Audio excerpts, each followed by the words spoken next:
Granny's, Abner. I believe that's our ring. I know this Lum. I believe you're right. I'll see. Hello, jot 'em down, store. This is Lum and Abner.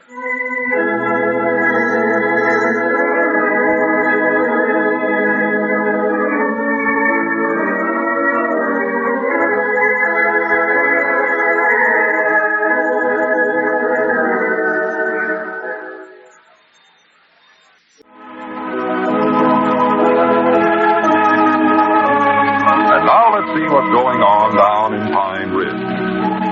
Well, as we look in on the little community today, we find Abner and Grandpappy Sears in the Jot 'em Down store discussing the electrifying news of the new Barber.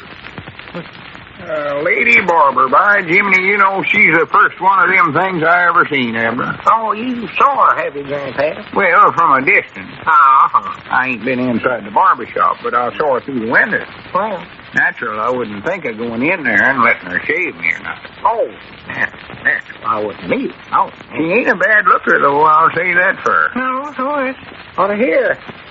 Uses a lot of artificial coloring and flavoring on herself, they say. Well, yeah, I reckon so. On hers, it don't look bad, though. No, sir. Rosy jawed, they say, too. Yeah? With her looks, I don't see how in the world she could ever be a relay to Moe's Moose. Is she a relay to him? Oh, yeah. Huh. Way I get the story is that Kitty just graduated. Kitty? Yeah, ain't you here? That's her name. Oh. Kitty something or other. Uh-huh. Anyway, Kitty just graduated from a barber college in Kansas City and couldn't find a job nowhere, so Moses' sister says to her, Kitty, she says, come out to Pine Ridge and Mose will put you in his barber shop. Well, come to Pine Ridge, the one place in the world where the women folks is getting a break at last, she says. Yeah, well, she's right about that, I reckon, yeah. Come to Pine Ridge, she says. Mose will give you a job. Huh. And old Mose might nigh throw the transom right then and there. But his sister insisted.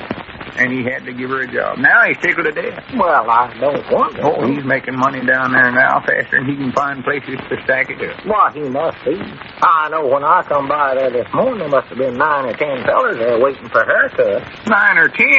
I come by there just now. They was lined up clean outside the barber shop. They were? Oh, they was there. I seen them. I done it.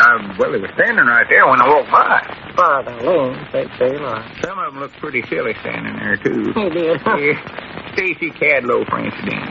Stacy? Well, he ain't got a hair on his head. No. Now, what does he want with a haircut? Ordinarily, Stacy never even goes near the barber shop. Of course not. Now, it just shows how everybody in town's losing his senses. Hello. Old Lum, for instance. I said hello, but he pretended like he never seen me. Lum entered? Was he in line? Why, he was there. Sure he was. You could tell he was feeling pretty sheepish about it, too. Well, Lord, me, he was just down there yesterday. She give him a haircut and a shave and trimmed his mustache, slicked down his hair with some rose-flavored tonic or some outlandish thing. Well, he was in line again today. If that don't beat all. Standing up there big as life. Now, I wondered why he was so anxious to get out of here this morning. Fidgeted around like a half-grown kid of a boy wanting to go to the circus. Well, he was there. Yes, sir. You know, I was wondering what he was getting at this morning. Kept looking at himself in the looking glass and saying his hair was thinning out. And didn't I think he ought to do something about it? I told him it looked to me like it was thicker now than it was 10 years ago. Oh, yeah. Lum's well-thatched. Yeah. He's got enough hair there to stuff a mattress. So that was it, huh? Trying to get an excuse to go to the barber shop again. Yeah, personal, I think he's sort of disgusting. All them fellers resting down there making idiots out of themselves. Don't you think so, Abner? Why, of course I do. I wouldn't go down there. Would you? I wouldn't be caught dead in the place. No, sir, no woman's going to chop my hair off.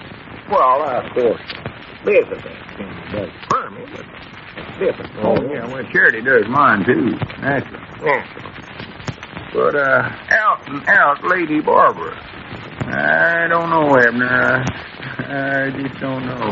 Yeah. Special the way things have been going around here in Pine Ridge.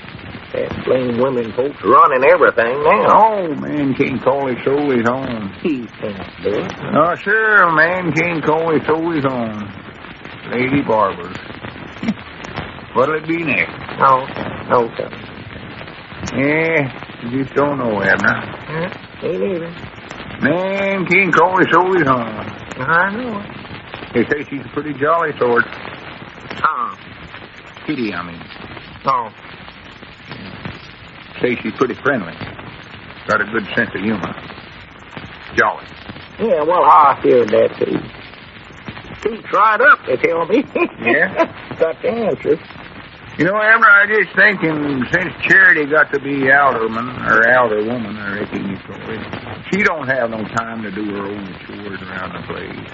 Like, cutting my hair and all that. Well, same with me. I hardly ever see Elizabeth. Hardly even eat the breakfast after I work the hard cooking. Well, She don't have time to cut my hair neither, I don't think. no, makes it bad, don't it? Yeah. Yes, it does, yeah. Tell you one thing, though, Abner. Yeah. I wouldn't go down there and let that kitty, what's her name, work on my hair at all. You wouldn't, huh? No, sir. Would you? Oh, no. Oh, bet your life I would. No, sir, no. Make an idiot out of yourself. Not me. No, sir, not Abner People. Well, I reckon I better get on back to the place. Got some socks to darn, one thing or another. Ain't you darned your socks yet this week? Of course I have. These are charities I got them in now. Oh. Well, Elizabeth bought herself some new ones. Maybe the mail ought to keep herself looking her best. Yeah, naturally. Hey, speaking of the mayor, Grandpap, feller actual oughtn't to ask the mayor of a town to do things like, cutting hair, for instance, 40. How's that, Evan? Well, I say, you take the mayor of a town, she's general, a pretty busy woman. She's general, man. Well, yeah. But, would you walk down to the city hall and go right into the mayor's office and say, Mayor, I want a haircut? Believe they could have you arrested for that. I don't doubt it. The way that batch of women makes up new laws to suit herself. No, I don't want to get arrested. What's the feller in my position going to do when he needs a haircut anyway? I don't know him. I just don't know. What'd you say her name was? Kitty? Yeah. Kitty something or other. Kitty's her Jill's name. Yeah, I thought it was. Hard name to collect from him. Well, gotta be running along. Yeah, I've got work to do myself. Yes, I want to tidy things up before Charity gets home from the office tonight. I don't reckon she'd plumb ruin a man's hair. How's that? Well, I mean, if you was actual forced into it, I wouldn't go down myself. Oh, Kitty, you mean? Yeah, that's Kitty, what's her name? I mean, if just weren't no other way to get your hair cut, you know. Well, there's lots of things a man has to put up with sometimes, when he wants to or not. Oh, yeah. Oh, what a man has to put up with. Leastways nowadays. Yeah. Yeller hair? Huh? Oh, nothing. Yeah, yeller. It's wavy. Look at the back of my neck, Grandpap. My hair's getting pretty long. Let me see. Look, that's Oh, it ain't so bad. pretty long. Yeah, half as bad as mine. Look at that. No man owes it to himself to look his best. Oh, I'll amen that to your mark, yeah. Special when they're women folks, the mayors, aldermen, important, you know. Yeah, when a woman gets home at night from the office tired, she likes to see her man looking neat. Well, it's the only fair thing to do. Yeah. Oh, I'm that much. Yeah. Well, Gotta be running along, Abner. yeah. Or say, Grandpap. Yeah? Reckon how long a man has to stand in that line? That is, if a man wants to get a haircut. Oh, I don't know. An hour, maybe. Guess it don't make much difference, though. No. Oh, wait a minute, Grandpap. I want to get my hat here. Your hat? Yeah, I'll walk down the street with you. A little fresh air will do me good, I believe. Yeah, fresh air is good for a fellow. Oh, yeah. Healthy, invigorating. Sits around indoors all day. Comes along. Well, where's everybody going? What you got on your hat for, Evan? Oh, I was just stepping out for some fresh air. It's healthy, cigarette, you know. Oh, go ahead if you want to. Oh, yeah. I'll watch the stove. Yeah, You already been down to the barber shop just now. barber shop. Yeah, there's a big lineup of fellers down here. I weren't in it, of course. Just happened to be passing by. Uh-huh. And, you know, I think that lady barber's the best thing that could have happened to this town right now. Well, Got all the women folks in town so riled up, I believe they plumb forgot about running the city giverman. riled up. Yeah, I think it's the first step towards giving up them public offices and getting back home where they belong. Well, how do you know they're getting riled up about that lady barber? Why, the women folks are going right down there and yanking them in out of that line. Yanking them out of the The line. funniest thing you ever seen in a regular ride. Oh. Wait a minute, Abner. What are you taking your hat off for? I thought you was going out for some fresh air. Oh, I don't. Feller can't get too much of that stuff, I reckon. All them germs floating around in it. You open the door there when you come in, let a drop or two.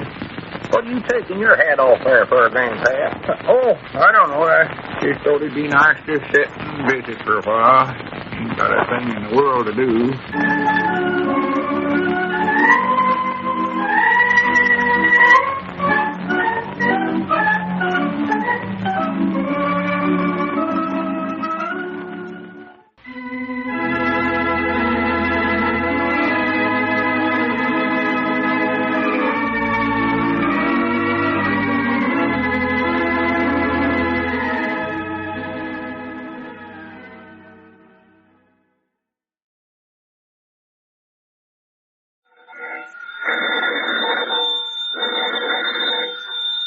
Granny's, Abner. I believe that's our ring. I know this Lum, I believe you're right. I'll see. Hello, jot 'em down, store. This is Lum and Abner.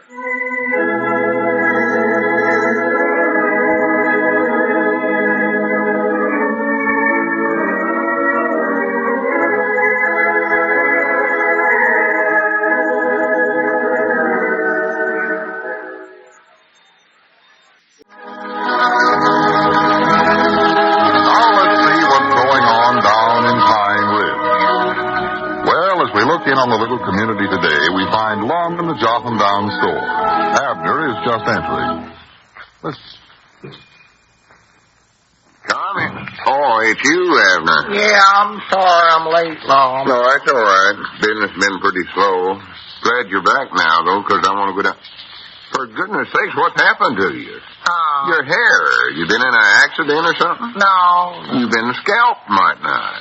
You surely didn't get a haircut like that down at the barber shop. No. The mayor done it. The mayor? Elizabeth. That's why I was late this morning. Elizabeth insisted on cutting my hair. Oh, I think I'm beginning to see. I told her not to bother. Told her she better just get on down to the mayor's office, but she insisted on cutting it. Nothing else to do her. Oh, well, that's easy enough to understand. She's just trying to keep you out of that barber shop while Kitty's there. Yeah, well, I figured that out myself. That's why she cut it so dad blame short, too.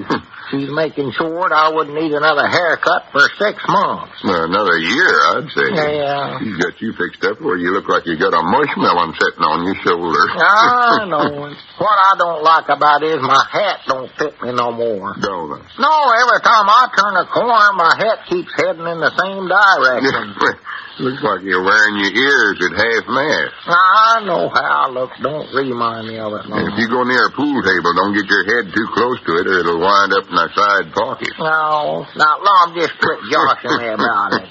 Well, it weren't my fault. I tried to get out of it, but she slung me in a chair and had the oatmeal bowl on my head before I knowed what had happened. Looks more like she used a teacup. Well, she finally took the bowl off. It handicapped me, I think. I don't think nothing handicapped her. No, doggy, something must have. Lum, would you make a delivery for me a couple of weeks till this order goes out a little? Oh, I wouldn't feel so bad about it, Abner. I must be a little pitcher the size of my ears there. If you think you look bad, you ought to see Mousy Gray. Mouthy? Yeah, his woman, Gussie, done the same thing to him, only worse. Poor fella. I believe she must have shaved his head and then sanded it down. What a shame. Doggies, I can sympathize with him. And I think there's going to be a few more fellas running around here with haircuts like that before we get done with this. The women folks in this town are bound and determined they're going to get shut of that lady Barber somehow. I know they hate and despise her. I don't think they're going to be able to do it, though. Everything they tried so far has failed. Yeah. They thought sure they had her the other day when they checked into her barber's license. But everything was in order. She's got a perfect legal right to cut hair if she wants to. Wish I'd known about that barber license stuff. Whoever Elizabeth give me this haircut. Well, it don't apply to her. Just for regular barbers that charge money for it. Oh. No, there ain't no legal way to get shut of her that I can see. Well, I bound you they'll study up something on as mad as they are. I know the women folks are holding a special alderman's meeting about it today. I don't doubt it. I hear Elizabeth talking to Miss Quincy over the telephone about it. Of course, she never knows I was listening to her. Well, let me go ahead and have their special meeting. There ain't nothing they can do. There ain't no law that says a man can't go down to the barber shop if he wants to. Fact is, that's where I'm going pretty soon. You are? Well, Lord me, you've had everything you can get down there. Shampoo, singes, had your hair thinned out, and then had it treated to make it thick again. What else is there down there? Well, I ain't going down there for no barber work. I want to see Walt Bates about some lodge business. I want to talk to Eugene Blevins about fixing the front porch. Well, what are you going to the barber shop for, then? Because that's where they're at. You know that if you want to find anybody, the place to go is the barber shop. Oh. Everybody hangs out down there now. Yeah, the place whole is jammed all the time. Yeah. Ain't you been down there at all? Well, I sort of walked by the place. I noticed there's always a big crowd in there, but I ain't been inside myself. What's the matter? You feared Elizabeth will see you? No, it ain't that. It's just that, well, I'm busy. Too dad-brain busy, I think. Oh, yeah, sure. Well, I better get on my way. Keep an eye on things here at the store. There won't be much to do, I can promise you that. I know it. All the women are at the city hall, and all the men are down at the barber shop. I'll take care of things here. I'll say hello to Kitty for you. Yeah, all right. No, wait a minute. Don't do that.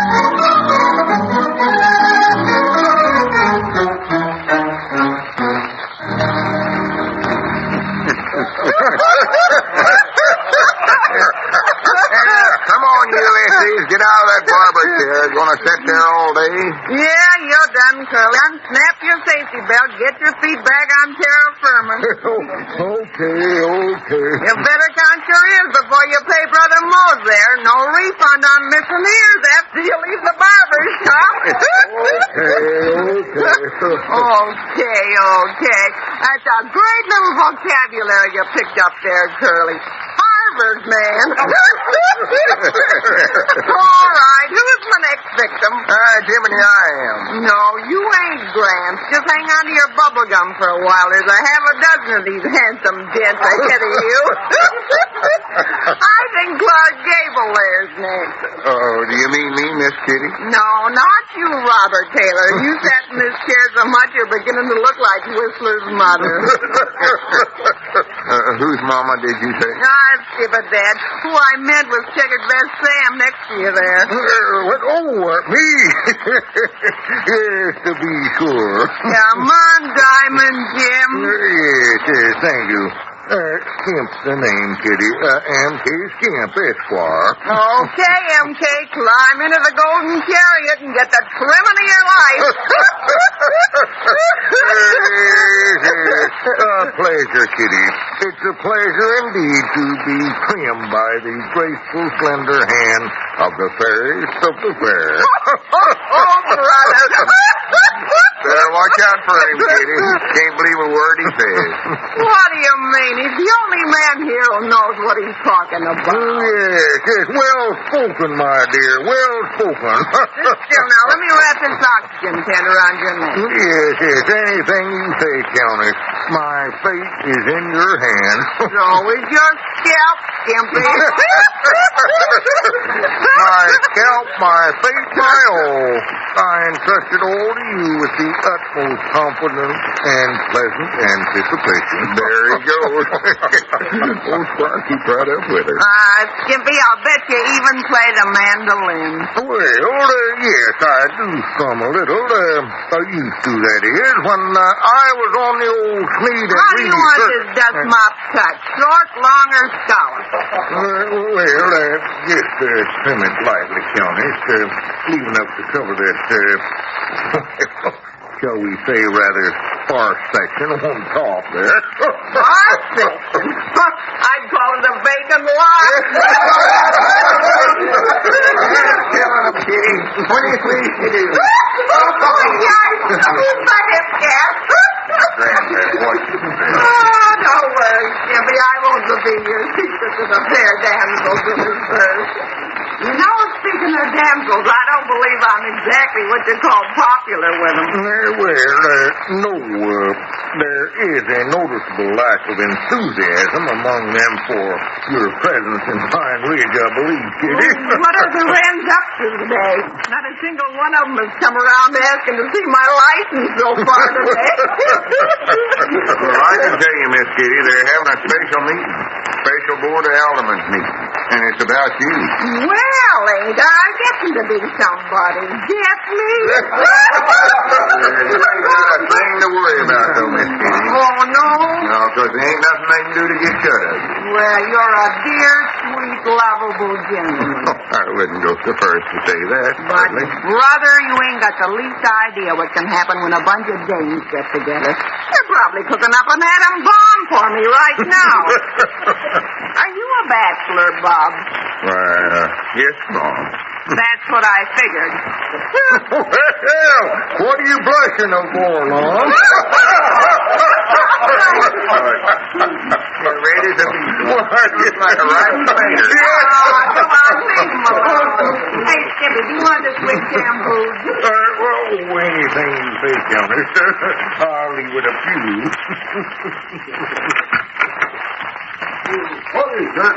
Well, Tarzan, what do you hear from the orangutan?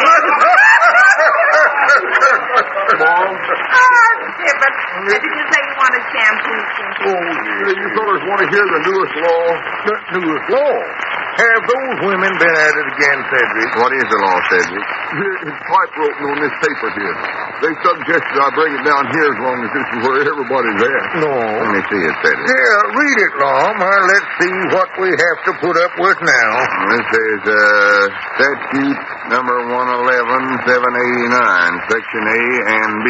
Oh, Be it hereby known that beginning on this date and henceforth, no male citizen of the town of Pine Ridge may enter a store, shop, or commercial establishment of any kind and remain there more than 5 minutes without transacting business. What's that? And upon completion of the transaction, he must leave immediately. Wait a minute. What are they trying to do? Make a morgue out of this place? Well, this is plain to see that it's aimed right at you, Kitty. They're trying to keep us out of the barber shop. The only retreat that we men have left in this town. But don't you worry, Kitty, we'll stand by you. Well, at times like these that the poor working girl certainly needs protection. All right, Grannies, we'll give it to you, Miss Kitty. Yes, we will. Fight this thing through to the finish. That's the No time, batch Mom. of women folks is going to run this town. No, sir, they ain't going to do it.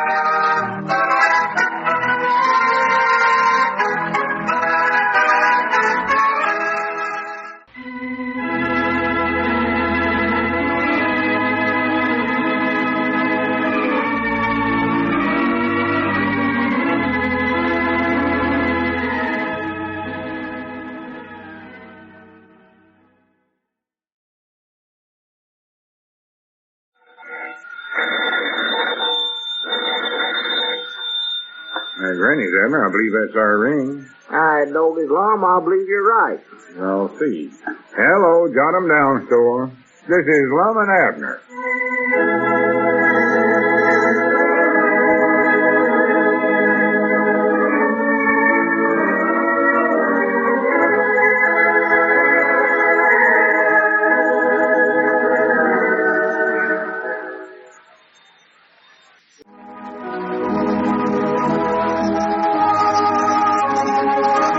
see what's going on down in Pine Ridge. Well, as we look in on the little community today, we find Abner and Grandpappy Spears in the Jot 'em Down store indulging in a game of checkers.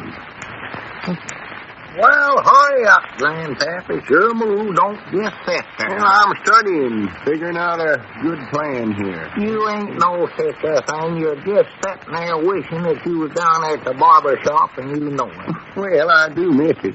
Well, go on down there then. So if you're going to play checkers with me, play checkers. You ain't go down to the barber shop. I don't care. Just do one or the other. Well, I can't go down there, though. Can't. Since them elder women passed that law, why, you can't hang around there no more unless you're transacting some business. Yeah, I know it. Law says you can't stay in a place of business longer than 5 minutes if you ain't I know what the new law is, Grandpap. And I've done got everything there is to get in the barber shop. Haircuts and face massage and all them pigeon-toed things. I know it. Say, that reminds me. Look at that. Another 5 minutes is up. What do you want to buy this time? Buy? Yeah. I don't want to buy nothing. Bought too much already. Well, Grandpap, you got to buy something or you can't stay here in the store and play checkers. Yeah, I know that. All right. What do you want to buy? Oh, I don't know. Got half the store now. Overhaul? Yeah, I reckon so. Good. That 3 cents out getting up back here. There you go. That'll be $1.98 there. Wait a minute. Look at the size of them things. They're way yonder too big for me. Well, what difference does that make? Your size from the other side of the counter there. I ain't going to get up. You ain't going to wear them anyway. You're just buying them to stay here in the store. Yeah, but I ain't so sure it's worth it, though. It's the most expensive checker game I ever played. Well, don't blame me for it. Winning, but I'm losing. Well, blame the board of elder women. They was the ones that passed the law, not me. $1.98 or I'll have to throw you out of here. Oh, that 7-legged law has just ruined everything in this town. Yeah, I know. Good minds to leave. Well, you can't do that. Wait a minute. Wait just a minute. That's just $1.96 there. That's all right. Just keep the change. I don't care. You know, Abner, I don't believe I ever did have such a good time as I've had down there at the barber shop the last 2 days, joshing and carrying on. Yeah. Now it's all over. Yeah. You ought to went down there once, Abner. That kitty sure was a josher. A regular card. Well. One joke right after another. She could keep it up for hours, too. When old Squire got in the barber chair, he tried to keep up with her, but he weren't no match for her, no.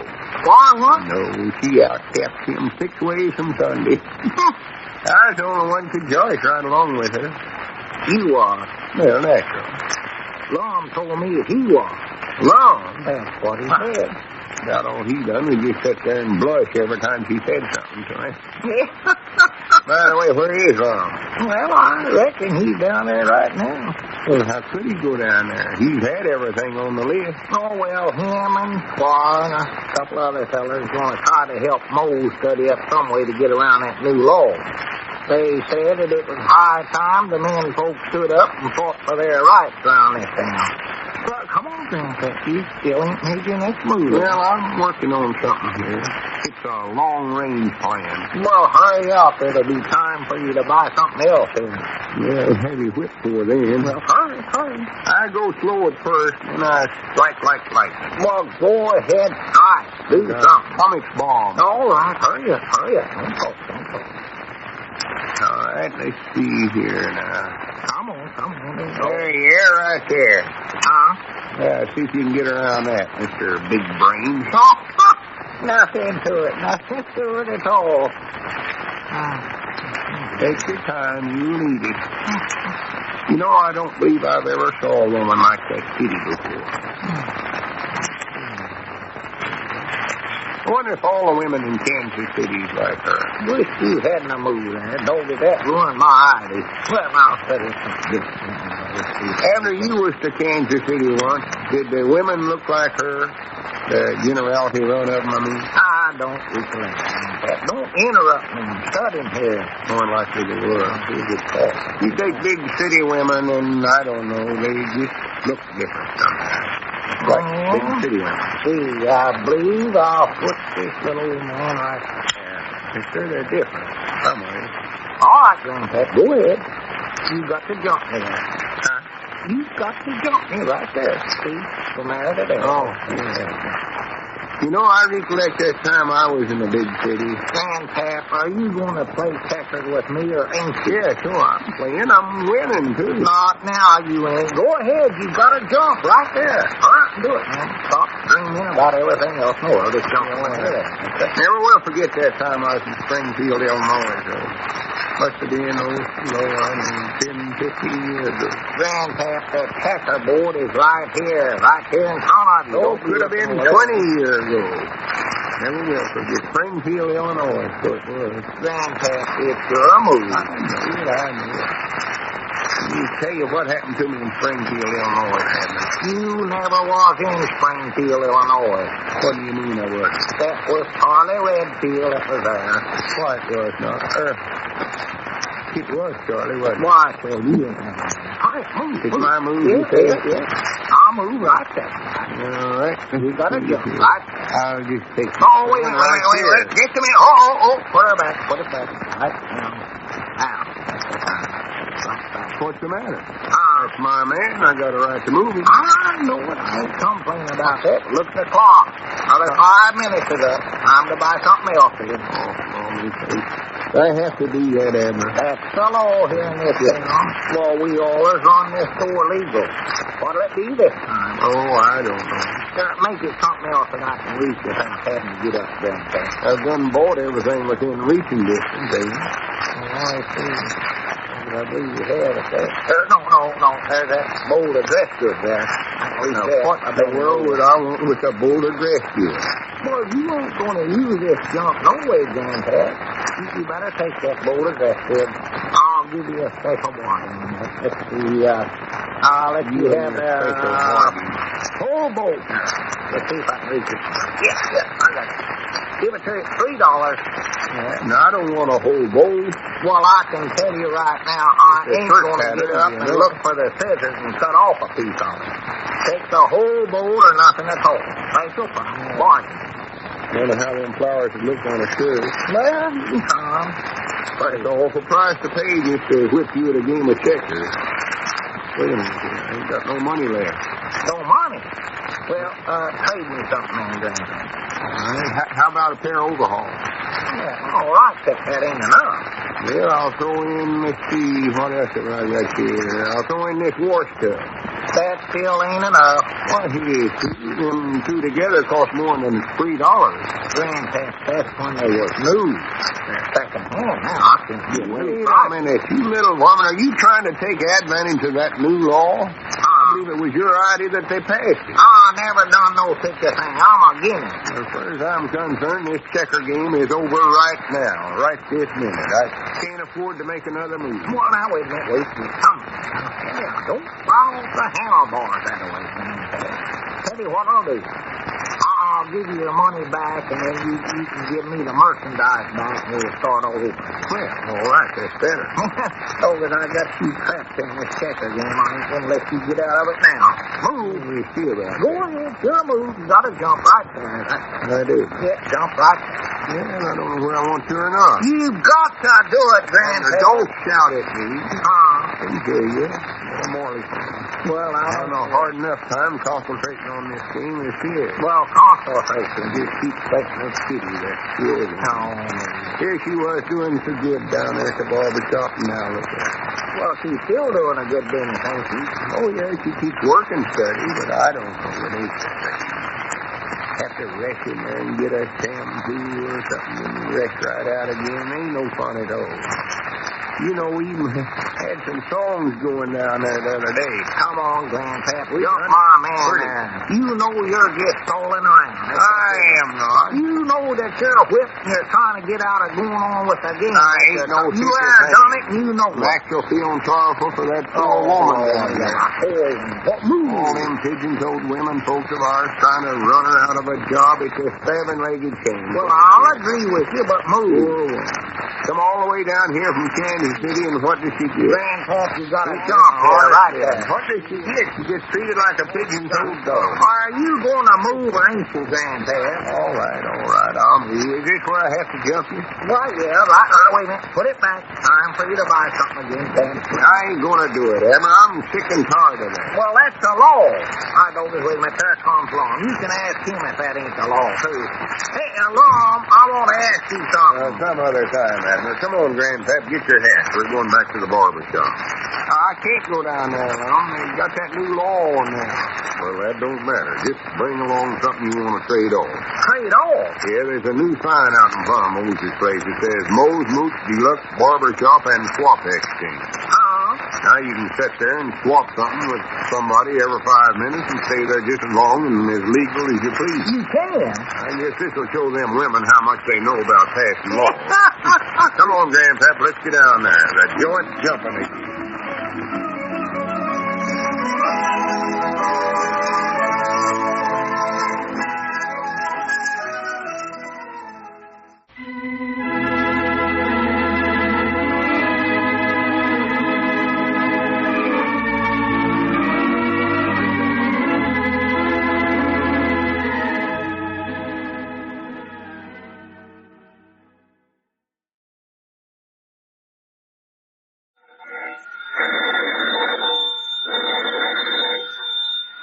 Granny's, Abner. I believe that's our ring. All right, Doggy's Lum, I believe you're right. I'll see. Hello, jot 'em down, store. This is Lum and Abner.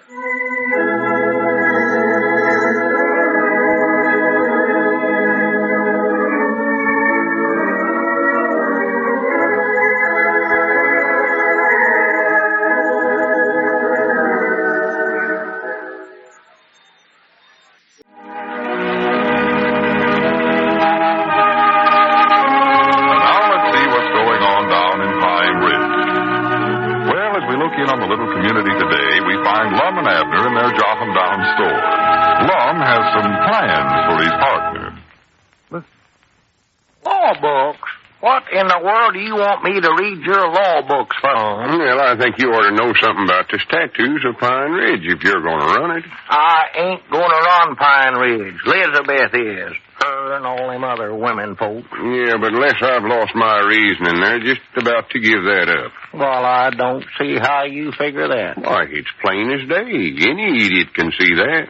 They can, huh? I seen it right away. Yeah, but you're more of an idiot than I. Let's see what I mean there. No. Well, here's the whole thing, Abner. The women folks is finding out now that they just ain't no match for us men when it comes to government junk and all that. They're beginning to realize that they just ain't got the brains for it. Well, I don't know, Lum, but I doubt if they'd see eye to eye with you on that statement. Well, what else can they think? Here they tried to pass some laws that would stop all loafing in town and get shut of Kitty, the lady barber, but no matter what they done, us men figured out some way to get around them. Yeah, we did that all right. Kitty's still working down there at Moses' barber shop, and I believe there's actually more loafing going on right now than there was before. Yeah.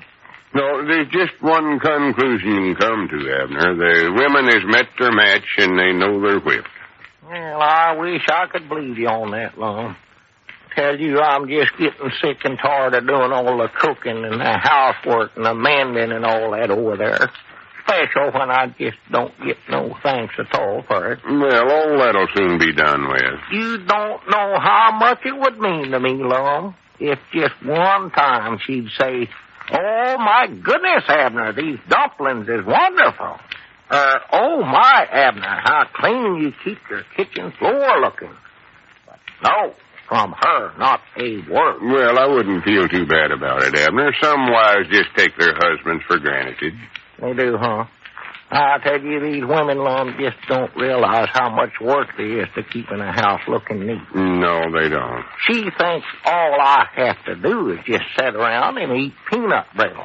Yeah, well, Abner, in just a few more days, I think... tell you, it's just enough to break a man's little heart in two. Yeah, sure. But, Abner, if you just... Sometimes I just don't know how much longer I can put up with it, Lum. Well, look, Abner, old friend, if... Don't even kiss me goodbye before she goes to the office.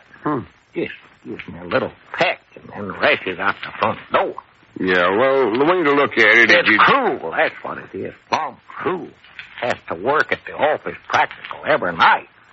Oh, you'd think she'd hard me instead of marrying me. Yeah, well... I know that I'm just a half a mind to pack up my duds and go to Tennessee and live with Papa. Oh, now, Abner, you don't have to do that. I'm going to do it, Lum. I'm going to do it. I can tell now why my mama cried so hard when we was married.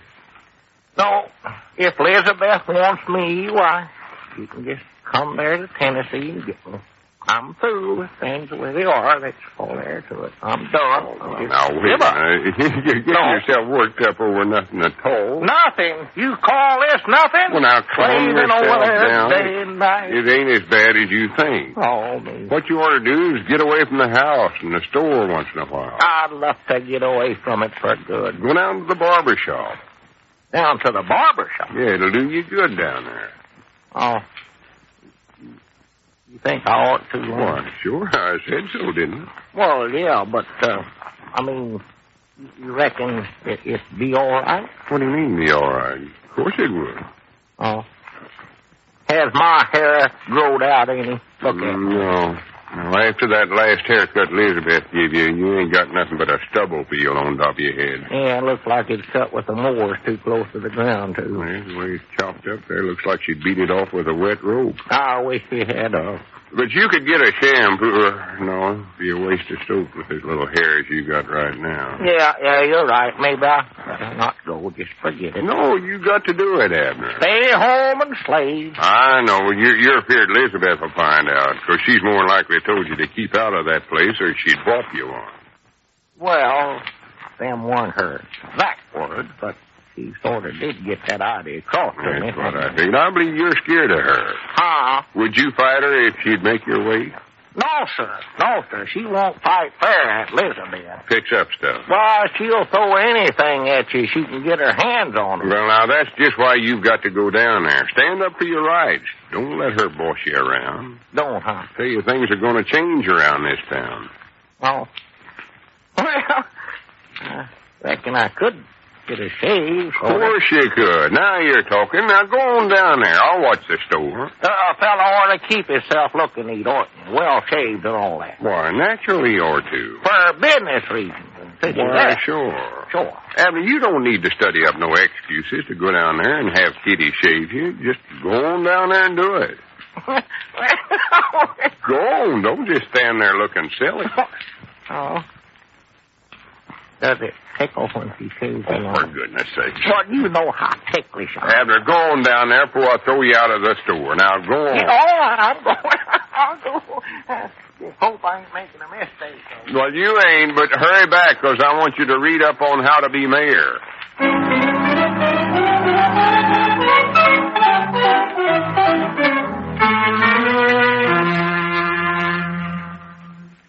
Hurry up, Pop. You're next here. Hey, go on, Abner. She means you.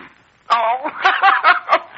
Get up in the chair, Abner. Don't stand there and giggle. Yeah, come on, Shorty, or shall I lift you? Oh, no, thank you. No, don't lift me. I can make it all right. Yeah, she just joshing you, Abner. Oh. I'll have to pump this elevator up to where I can see you. You won't like him after you look at him. How tall are you, anyway? Oh, I don't know hardly. You ain't related to Snuffy Smith, are you? Snuffy, no. Now, on my mama's side, there was a Smithfield. Mark Smithfield, his name was. He married Callie. Well, that's my mama's sister. He moved over in Mississippi, I believe it was. Oh, you're cute. Well, what'll it be, Snuffy? A clip, a snipper, a scrape? Mom. Oh, what do you want? Oh, well, I want a shave, please, Mom. Famous last words. Well, while I'm whipping up some lather, you better jot down your nearest of kin. Oh, my. Could I borrow your pencil there? Oh, Tom. Now, just lay your little head back and gather the lather. You ain't been in here before, have you, Snuffy? Oh, well. You better close your mouth, kid, or you'll get your tonsils whitewashed. Oh, excuse me. What I want to know is, where did you get that haircut? Why, Like you got your head caught in a lawnmower. Did you? No, Mom, we ain't got a lawnmower. Oh, you're a chick. Come on, tell me. Who gave you that off-the-head hairdo? You mean who cut it? Yeah, I guess you could call it that if you say it real fast. Who shears you? Why, I forget now who it was. I don't doubt it. You must have been unconscious at the time. His woman done it, that's it. Grandpap, you hush up. His woman done it to keep him out of here. She never done no such a thing. She never done it. Oh, what did she use, an egg beater? No, Mom, she used a regular pair of scissors. Bowl and scissors, that's what. Well, tell her to use an egg beater next time. I think she could get it evener that way. Well, I don't see how you could do it with an egg beater. Is that something new? Yeah, it's the latest thing out, kid. What will they hold think of? still now, because you're going under the knife. The knife? Oh, my goodness alive. Straight edge. Now, Mom? see, now don't get so excited. Just pull your eyes back in their sockets and relax. Oh. For the holy sake, look who's heading over this way. Oh, who is it, the Marines? Oh, it's Miss Quincy. She's one of the elder women. Well, tell her there's two ahead of her. And that's Uncle Henry Lunsford with her. He's the town marshal. Well, business is picking up. Yeah, looks to me like Miss Quincy's got blood in her eye, too. Better watch out, Miss Kitty. Now what? If those old biddies have cooked up something else to louse up business, I'm going to turn in my Jim bloomers and blow. Well, don't worry, Miss Kitty. I'll protect you. You can depend on me. I'll tell them pigeon-toed so. All right, Uncle Henry, come on in here. Get in here and do your duty. Oh, now, Miss Quincy. Hurry up. I ain't got all day. Just a minute. What's going on here? You shut up, Milford Spears. Come on, Henry. Read the new law. Oh, all right. Statute number 118, 341, Section 8. Everybody listen now. Be it hereby known that beginning now and continuing henceforth, it is unlawful and punishable thereby for any male citizen of the town of Pine Ridge, Arkansas, to have his hair cut, sheared, or clipped, or shampooed, or his whiskers shaved by any woman except his legal married wife. All right? There. Well, go on, Uncle Henry. Do your duty. There's a violator sitting right there in that chair, Abner Peabody. Now, just a minute here now. Go on, arrest him. Still got the lather on his face. What more evidence do you need? Oh, I ain't a-going to do it, Miss Quincy. What's that? I ain't a-going to enforce no dad blame law like that. I ain't a-going to do it. Here, take my badge. I'm a-quitting. You and me both, brother. Hey, wait a minute. What are you doing, Miss Kitty? I'm packing up my Tinker Toys, Gramp. All the rotten deals I've ever had, this is it. Well, wait a minute, Miss Kitty. What about my shave? Just keep that lather on, Snuffy, and if you're ever in Kansas City, look me up.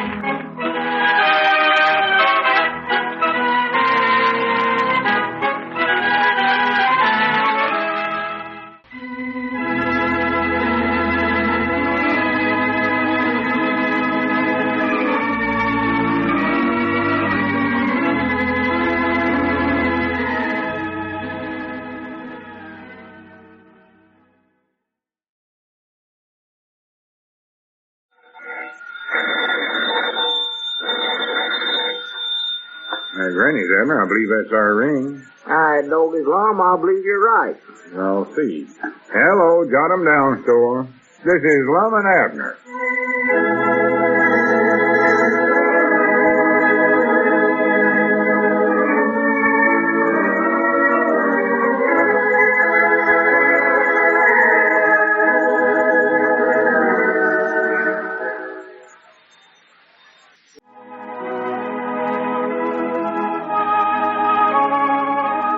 Now let's see what's going on down in Pine Ridge.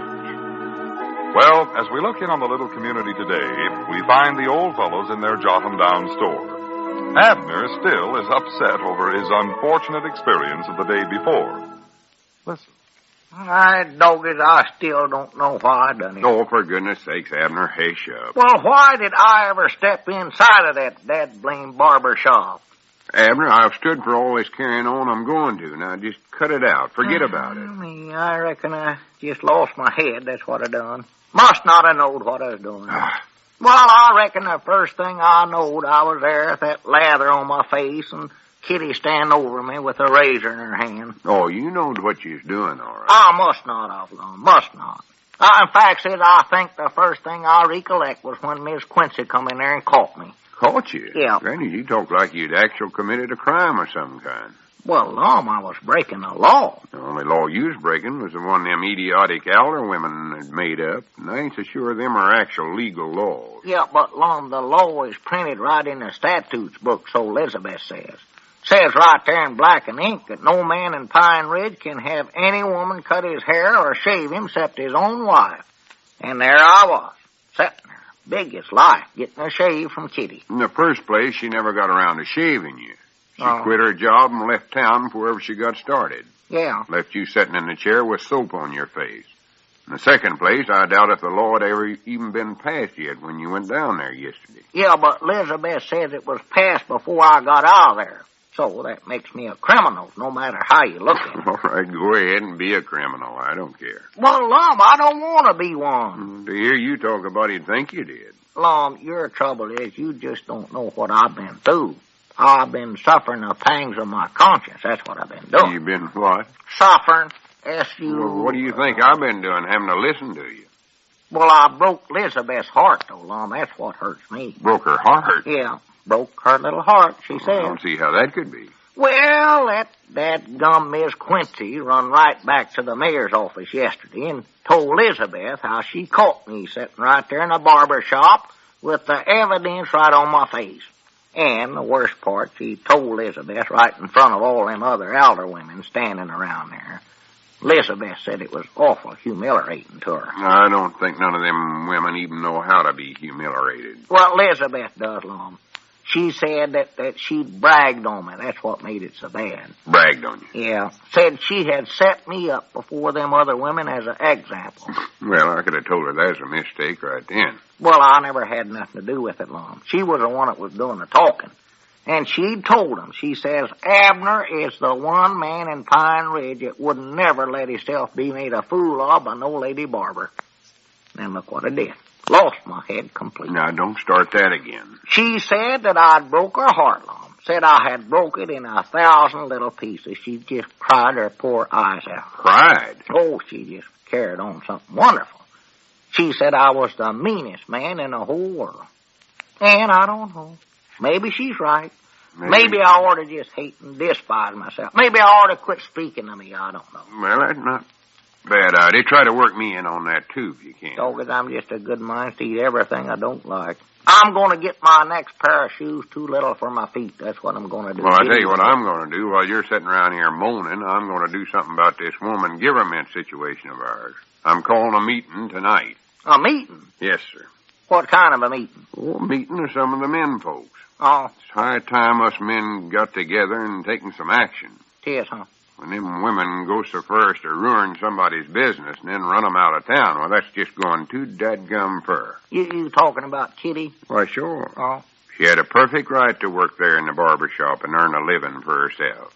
This is a free country, and grannies, I'm aiming on keeping it that way. Yeah, well, what are you going to do at this meeting tonight, though? That's what I'm calling a meeting for. Figure out what we can do. Oh.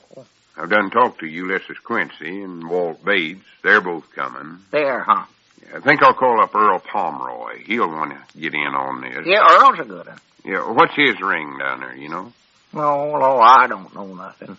I just know that I broke my woman's heart, that's all I know. I know what it is, short. And after she put so much dependence in me, too, that's what hurt. Thought I was so wonderful. And now look at me. She said I'm a lawbreaker, crook, varmint, and no count, critter, criminal. Abner, that's what she called hello, me. Earl. This is Lum Edwards. Oh, just only tolerably. Say, Earl, can you talk now? What's wrong with I mean, is your woman around? Oh, he lost his voice. Yeah, this is sort of secret stuff, and I don't want him to find out about it. Kitty might have dropped the shaving brush in his mouth. Well, I'm calling a meeting of some of us fellas tonight so as we can study up some way to get them dead blame women out of office. She hate it because I embarrassed Lizzie. Yeah, I knowed you'd be for the idea. She'll write her relates and tell them that. Well, I just figured after what happened yesterday, we couldn't let things go no further. They ain't got no use for me anyway. Oh, about 8 o'clock down here at the store. Try to get her to separate, and that's what they'll do. Yeah, be sure and don't tell this to nobody. Don't want to take a chance on no women finding out about it. Yeah, all right, Earl. See you tonight. Goodbye. Maybe if she'd just give me another chance to prove myself to her. See, I want to call up Squire and Eugene Blevins and Caleb Weehunter. Elizabeth would just give me another chance to show her that I'm the wonderfulest man in the world. Pine Ridge, anyway. Ezra Seastrunk will want to come to the meeting, too. Just give me one little opportunity to undisgrace myself. I'd turn over a new leaf, be a new man. Are you coming to the meeting tonight, Abner? Make her so proud of me she'd spend all her time bragging on me. Abner, I asked you a question. Uh-huh. Are you coming to the meeting tonight? Yeah, sure, I'll be there. That's the first sensible thing you said all day long. I'll have to come to the meeting. I can't go home. Elizabeth won't let me in the house. On account of being so broke-hearted, I suppose. Yeah, I reckon so.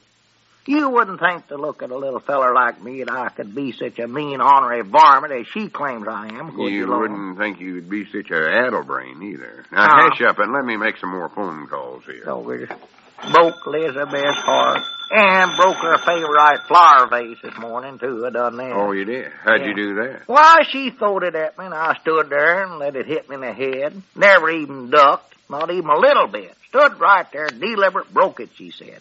The things I do to her, according to her, is awful. Nobody answers over Squire's place. I could have called it. Oh, well, no wonder. Yonder he comes now. Huh? Oh, Squire. Lump, don't tell Squire about the trouble I'm having with my woman. I reckon everybody knows about it. Well, howdy, Squire. I was just trying to call you. Yes, I suppose it's about the meeting tonight, wasn't it, Lum? Wait a minute. How'd you know about that? Well, Walt Bates told me. He said that you called him and wanted to get as many men together as you could. So I took the liberty of passing the word on to our Hodgkins and Emmett Golson. I hope that's all right. Oh, sure.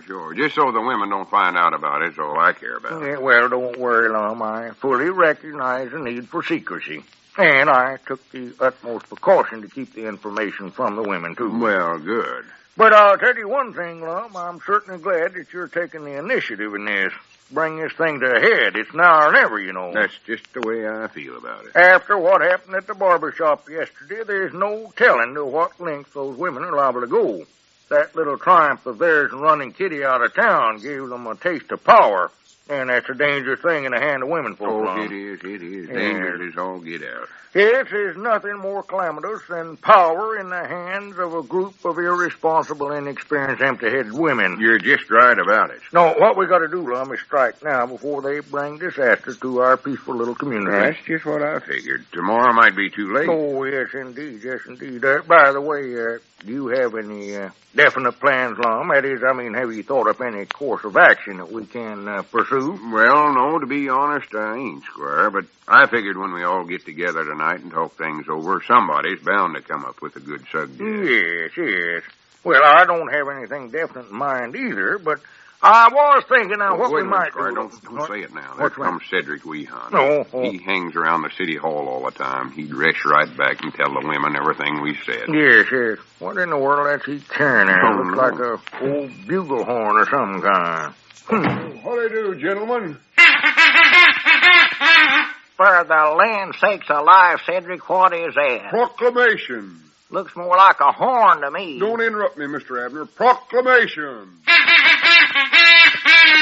I never even knowed you could play the proclamation.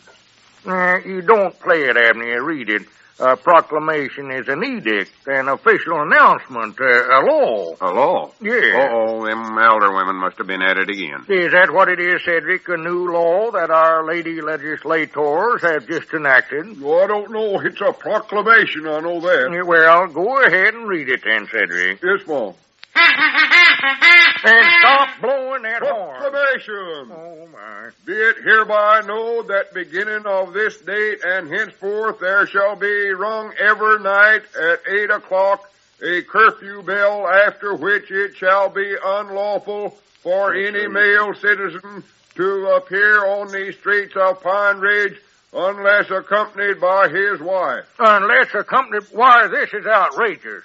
Now they're trying to make prisoners out of us. Yeah, and what about our meeting tonight? The meeting? Can't even get out to fight back. Oh. My grannies, they must have found out we was aiming on having that meeting. Well, how could they, Lum? Nobody knew it but us men. There's just one answer, Squire. Some man in this town is telling them women folks everything we plan. There's a spy amongst us, just as sure as a work.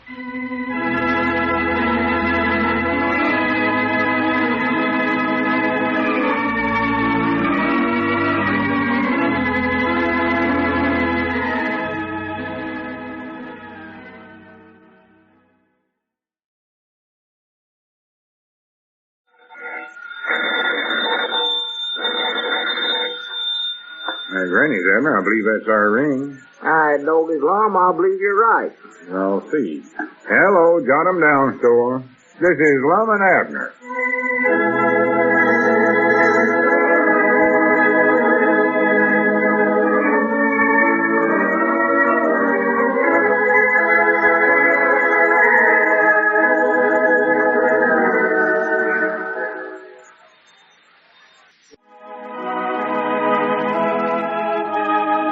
Now let's see what's going on down in Pine Ridge. Well, as we look in on the little community today, we find that it's early evening and several of the men folks are just leaving Squire Skimp's house. Well, good night, Ulysses. Good night, Grandpap. Yeah, good night, Squire. Come on, Abner. I'll walk part of the way home with you. Yeah, all right, Grandpap. That's a good meeting, Squire. Recollect now, fellers. Don't let any of the women folks know we held this meeting tonight. No, we won't. Yeah, better come along, Ulysses. Okay. All of us better go on home, too, before that dadgum curfew rings. Yeah. Wouldn't do for none of us to get caught and have to tell where we've been. Hey, Mousy, you forgot your hat. Oh, I didn't wear one, Lum. See, Gussie keeps it locked up, so I'll have to ask her for it. That's how she knows when I'm going out. Oh, I see. Well, you better get home before she finds out you've gone, then. Well, so long, Squire. Lum, have you got just a minute? There's something I'd like to discuss with you. Yeah, sure. Well, you fellas go ahead. I'll see you tomorrow. Yeah. Good night, Abner. So long, Lum. Good night, Squire. Hurry up, Grandpa. I'm coming. Good night, man. No, Abner, I get this. Close the door, Lum. There seems to be a cold wind blowing tonight. Yeah, it is. Yeah, what was you want to discuss, Squire? Well, Lum, I just felt that I should build up your morale a little bit. I couldn't help but notice how disappointed you seemed to be during the meeting. Apparently, Lum, you were quite discouraged. Well, wasn't you? Why, no. Grannies, I thought that when you'd get that many fellers together for a discussion, you'd get at least one good suggest, but not one of them had an idea good enough to use. Well, no, I hardly expected anything to come from the first meeting, But the point is this, Lum. We've got ourselves organized now. We've banded together to fight against this domineering woman's government of ours. And that's the important thing right now. Well, yeah, but we ain't actually doing nothing. Well, women are. Every day they pass some new law that makes it harder for us men folks to have any rights at all. Yeah, Lum, these things take time. You see, the women have the upper hand now. They're in office. They have all the instruments of government in their hands. While we men folks, we have to devise a new type of attack, Lum. We sure never got very far devising it tonight, I'll say that. Now, there you go, being discouraged again. Lum, you'll have to admit we found out one thing tonight, and that is that we are solidly united to a man. We know now that there's no spy among us anyway. No. Now we know how them women found out we was planning to have a meeting last night. Mamie tipped them off. Oh, yes. She was the informant. There's no doubt about that. And so long as Mamie is the telephone operator and can listen to all of our conversations, I think we had best abandon the telephone as a means of communication from here on. Yeah, you're right. Yeah, we cut that out. Wish right we'd now. have thought of that at the meeting tonight. Or to have brung that up and warned all the fellers about it. Yes, you're right, Lum. We should warn them about that. Great Scott. There's a clock right now, Lum. That's a curfew ringing. Oh, my goodness. Here I am, blocks away from my home. By George, I'm sorry we talked so long, Lum. I didn't realize what time it was getting to be. Well, what am I going to do? If they catch me, they'll have me thrown in jail as sure as the world. Yes, there's no doubt about that. I believe, though, you can get home all right, Lum. Make a run for it. It's dark out tonight. Yeah, that's about the only thing I can do. Well, I'll see you tomorrow sometime. Yes, sir. If you get caught, Lum, be sure and don't mention where you've been tonight either. Don't worry. They won't get nothing out of me. Fact is, they'll never catch me. No, well, that's wait a minute. Wait just a minute. There's my phone. I'll see you tomorrow. Good luck, Lum. Yeah, thanks, Squire. Hello? There's Kemp's residence. Oh, what is it, Cora? No, I'm here alone. What visitor? Well, I think you must be mistaken, Cora. I've been here by myself all evening. Yes, just reading Gibbon's Decline and Fall of the Roman Empire here. Well, I don't know how you could have gotten an idea like that, Cora. Why, no. How's that, Cora? I didn't hear anyone. Well, it must be the radio you heard. I've got it turned on, too. A program called Hey Mar. Very interesting. Hey, hang up, Squire. I got to talk to you. Yes, I'll see you when you get home, Cora. Have a good time at the meeting. Yes. Goodbye. Hello. What's the trouble, Granny, Squire, it don't look like I can get home after all. Hmm? Every which way you turn, the streets are full of women. You mean they're out patrolling? Looks like it. They ain't fooling about that curfew. Well, they're certainly a suspicious lot. That was my wife just now on the phone. Called up, said she's trying to find out if I had a bunch of men over here this evening. I reckon how she found that out. I don't think she knew it to be a fact, Lum. I think they just suspected something and were trying to get some information. But I put her off the track all right. Yeah, but what about me? How am I going to get home? I can't stay here all night. No. If your woman comes home and finds me, she'll have me arrested for being out after the curfew. Yes, that would never do. That'd get us all in trouble, sure. But how am I going to get home? Well, let's see. You've got to go right across the main street, too, haven't you? It's a fine town we're living in. The only way you can get out after dark's to be a woman. Yeah, it's a bad situation, Lum. Wait a minute. I believe that's it. Huh? Let me look at you, Lum. Turn around a little. What's the matter with you? No, just turn around now. Yes, sir, I believe Cora's clothes will fit you all right. Might be a little short, is all. Cora's clothes? Yeah. Wait a minute. Are you suggesting I dress up like a woman? Well, can you think of a better way to get home?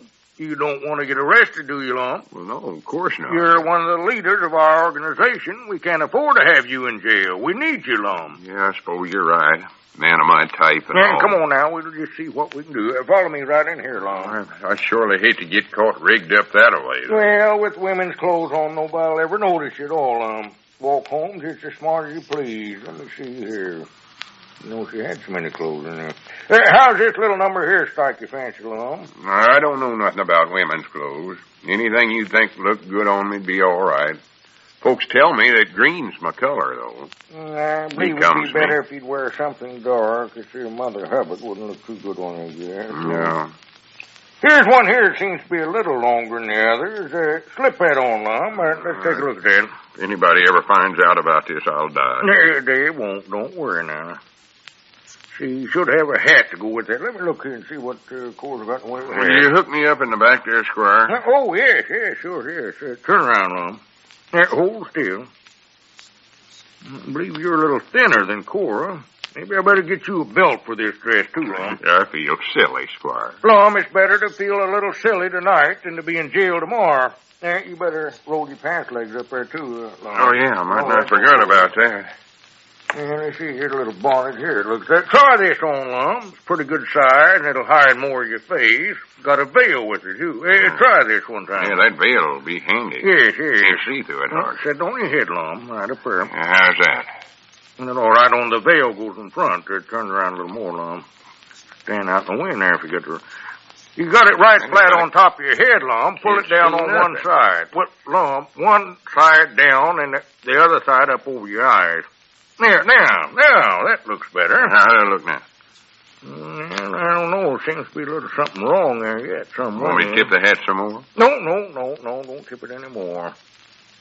Oh, I see, yes, of course. It's that mustache of yours. I knew something didn't look right. Forgot about that. You'd never do unless you want to go as a bearded lady. What am I going to do? There's only one thing to do, and that's shave off that mustache, Lum. Oh, now, wait a minute, Squire. I believe I'd rather go to jail than to do that. What about the organization, Lum? Do you want to ruin all the plans we've got? Give away our secret? Well, no. Lum, I don't think this is asking too much of you. Well, where's the razor, Squire? Get it out.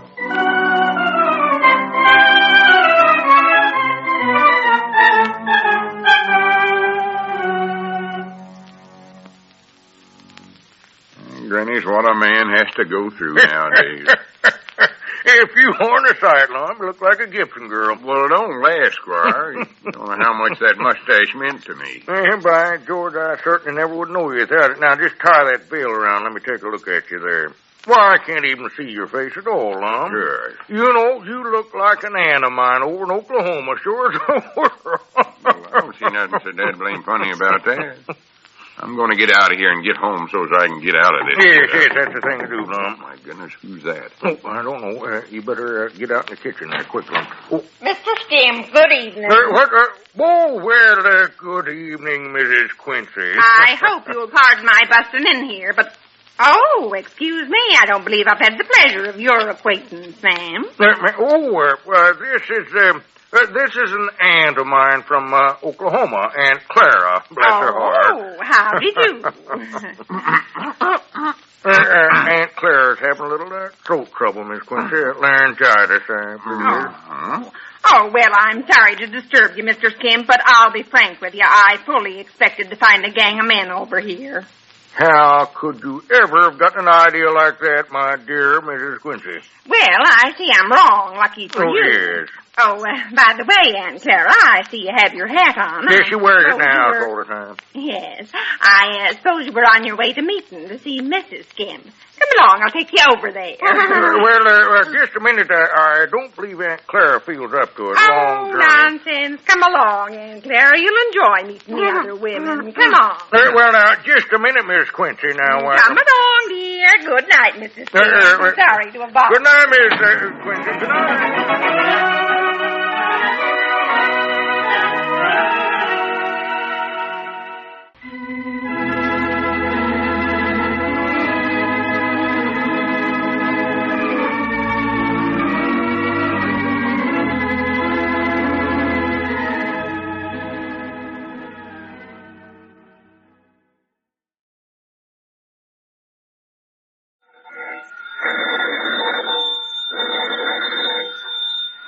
Granny's, Abner. I believe that's our ring. I know this, Lum. I believe you're right. I'll see. Hello, jot 'em down, store. This is Lum and Abner.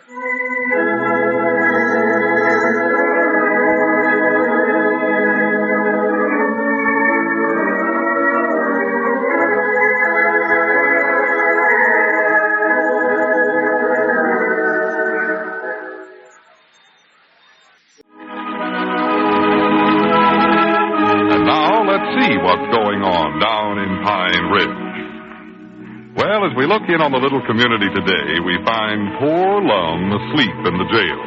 A visitor, Abner Peabody, is just entering his cell.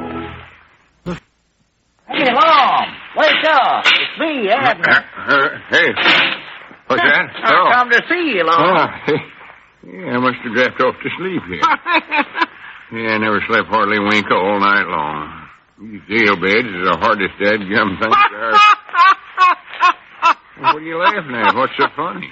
Oh, sorry. I never meant to laugh, but I couldn't help it. Look, you look so cute without your mustache. Oh, that. Long as your upper lip looks at least 2 foot long there. I know it feels that long, too. Don't laugh. I've been through all the humiliations one man can stand. Well, you know, you do look a little like Squire's Aunt Clara at that, Lum.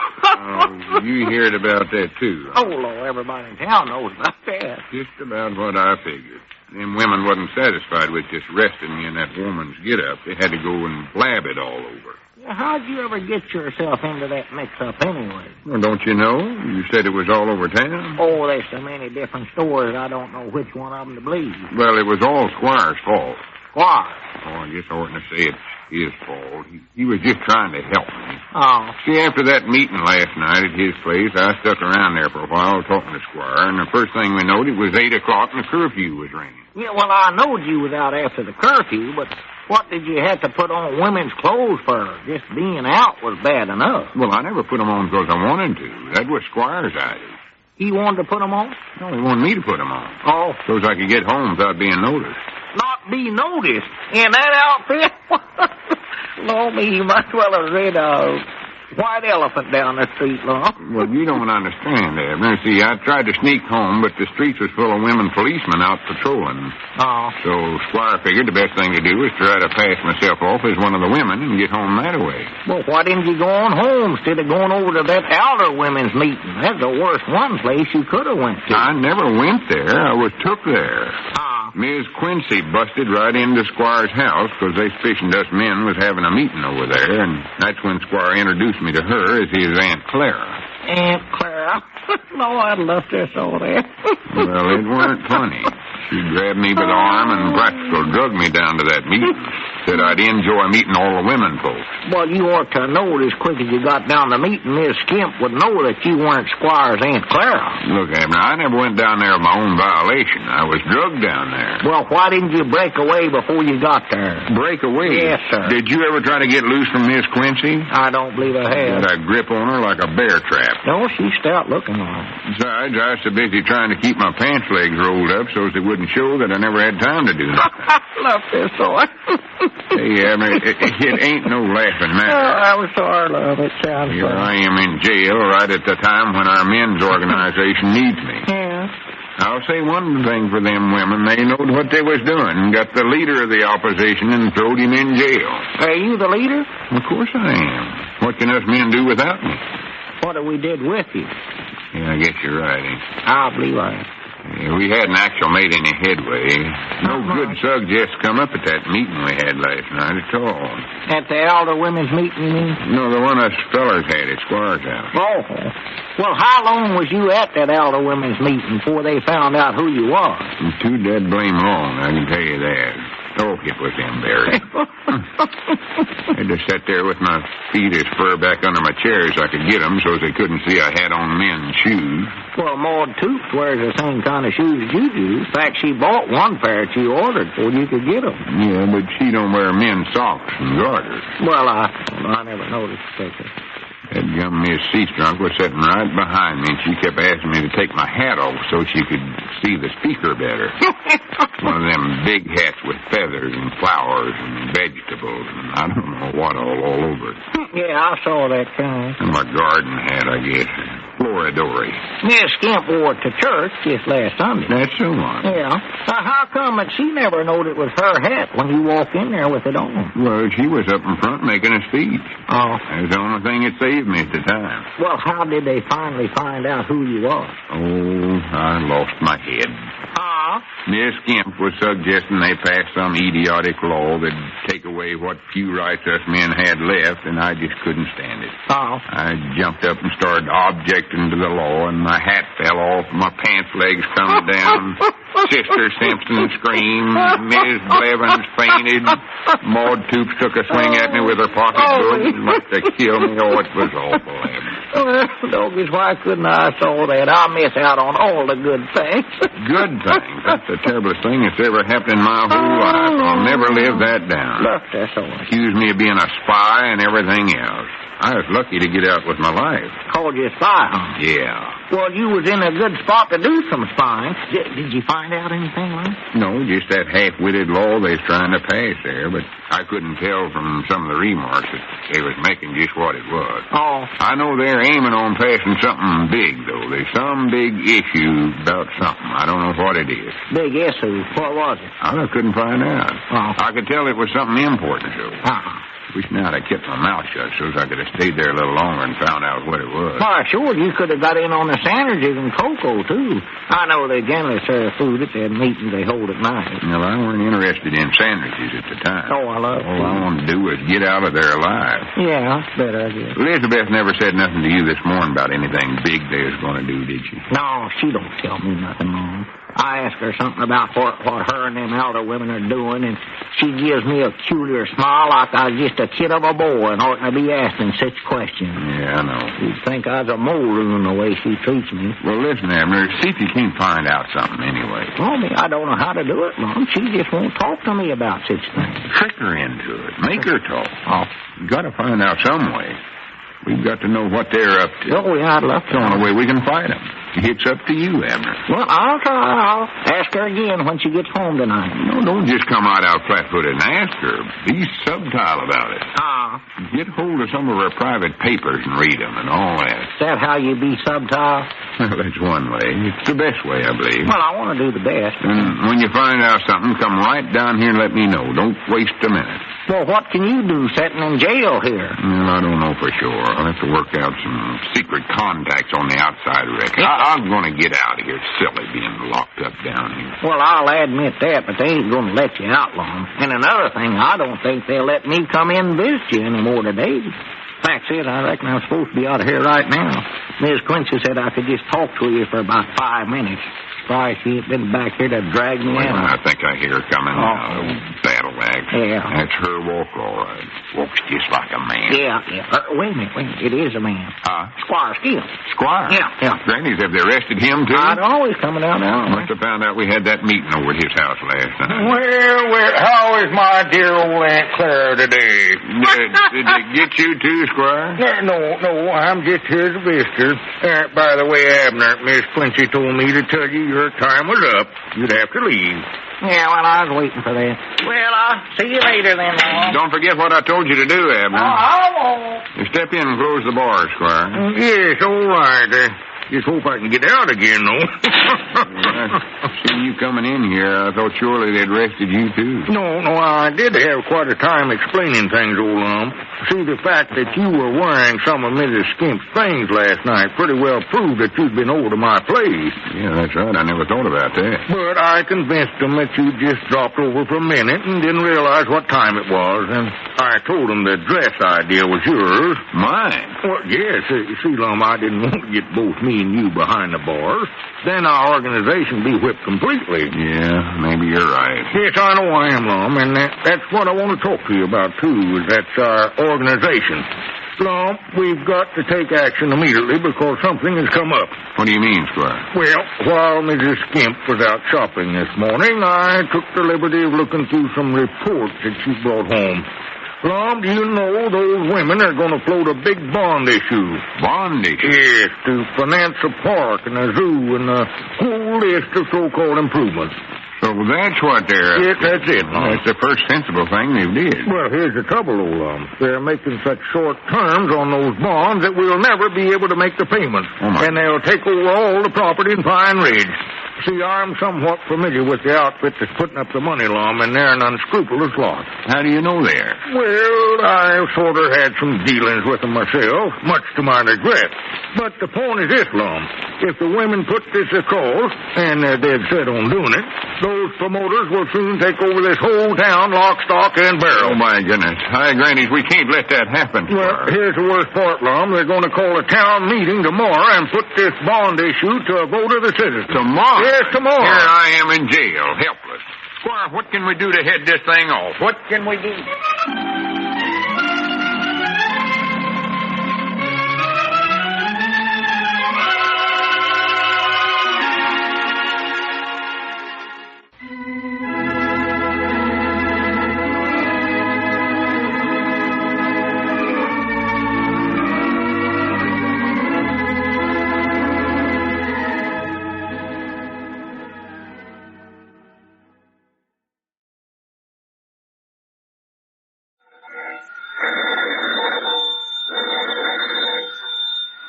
Granny's, Abner, I believe that's our ring. I know this, Lum. I believe you're right. I'll see. Hello, jot 'em down, store. This is Lum and Abner.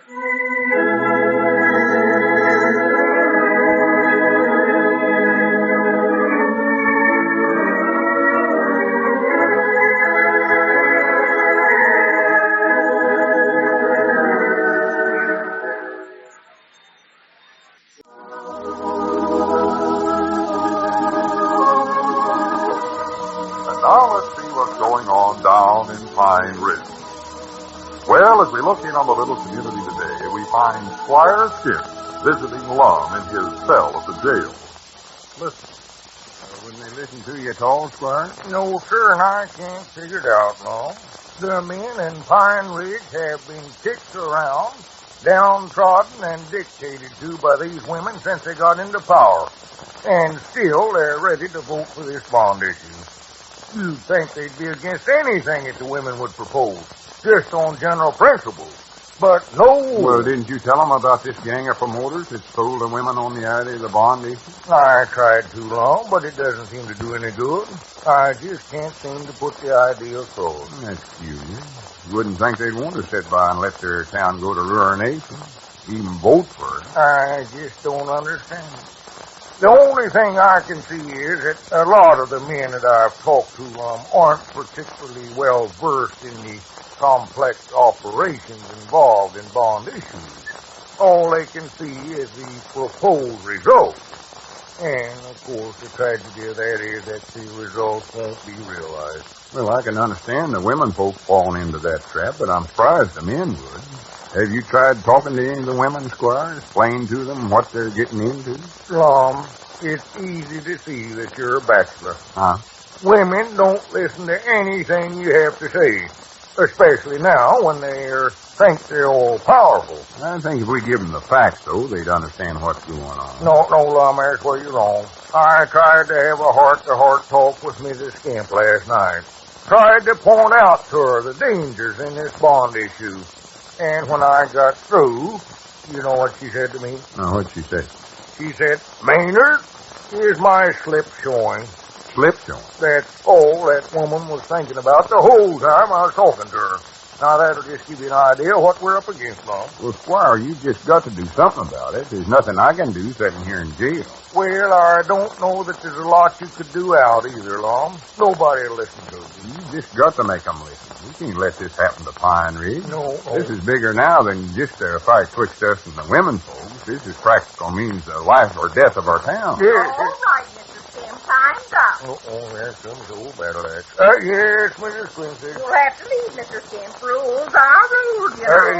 Yes, I know, Mrs. Quincy. Things around here ain't being run lax like they was when Uncle Henry Lunsford was in charge. No, of course not, Mrs. Quincy. Yeah, you're doing a wonderful job. Wonderful indeed. Highly efficient.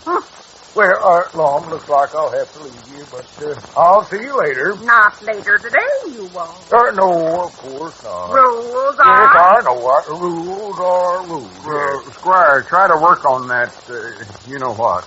Yes, Lum. Try to work on what? Why, Squire... He wants me to work on this case, Mrs. Quincy. Yeah. Try to get him out of this place, naturally. A man's entitled to a fair trial, isn't he, Miss Quincy? Yes, I reckon so. Come along, Mr. Skim. It's all right. Well, good luck with my case, Squire. Yes, Lum. Hurry up. Yo, Miss Quincy, where are you? That sounds like Ab. I want to see Law, Miss Quincy. All right. Come on back, Abner. I'm coming. You can go on in, Abner, but recollect now, 5 minutes is all your law. Yes, Mom. Rules are rules. Now, come along, Mr. Skim. Yes, Mom. Come on in, Abner. Yeah, sure. I brought you a basket of fruit, Mom. Sure. Things I can sure use it. You ought to see the junk they've been feeding me here. Whatever all you got in there? Apples and, mostly apples. Yeah, I see. Actually, that's all there is in there is apples. Oh. I just thought you'd like it. Yeah. You know what I had for lunch today? Oh, what sort of junk did they give you? Apples. Huh? I appreciate this anyway, though, Abner. And there's things more important than victuals right now. And that's that bond issue. Yeah, we're going to vote on that big bond issue at the town meeting this afternoon. Yeah, I know. I got to be sure and leave here in time to get to the meeting too long. Wait a minute. You ain't going over there and vote for it, are you? Why, sure. That's the first good thing them women have studied up yet. Everybody says that. Listen, Abner, you don't know what you're talking about. That's a crooked deal them women are getting the town into. And that's what old Squire Skimp's been trying to tell everybody, but you know him, Lon. You can't believe anything he said. You can't trust him. Oh, so that's it, huh? That's why they won't believe. Why, of course not. He's got some reason up his sleeve why he don't want nobody to vote for him. And I think that's why everybody's so much in favor of it, too. If I could just get out of there and tell them the truth. Why do I have to be locked up this way at a time like this? What do you mean, tell them the truth? Everybody done knows it, Lon. See, after we vote for this bond issue, why, we're going to get new parks and new school buildings and a whole batch of other stuff that we need. No, we ain't, Abner. We'll never get them things. We will done it. Elizabeth told me all about it herself. Yeah, but listen to me, That's Abner. the first time she's talked to me since she got to leave the mayor. Yeah, but Abner, there's something crooked about this bond issue deal. Has Squire Skimp been in here talking to you, too? Yes, he has. And here's how he explained the whole thing to me. He said Wait just a minute, Lum.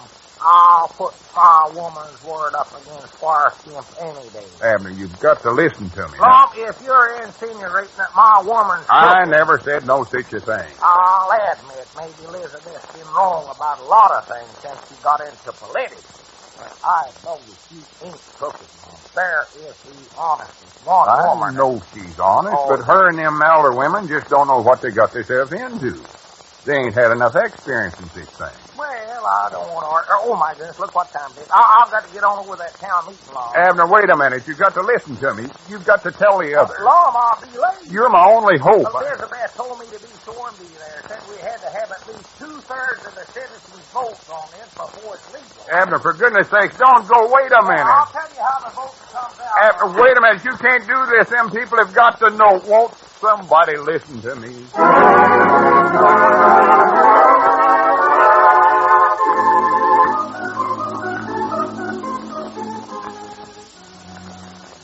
Is there anyone now who don't have a ballot? Speak up. If you don't have a ballot, raise your hand. There's 2 men over on the right side, Miss Pomeroy. See that they get some ballots. Is there anybody else now? All right, that's fine. You see them 2 little boxes on the ballot there? Well, under one of them it says yes, and under the other one it says no. If you're for the bond issue, put X in the one that says yes. If you ain't, mark others. But I'm sure after that fine talk give by Her Honor, Mrs. Mayor Peabody, I'm sure you'll all be for it. Now, is there any questions?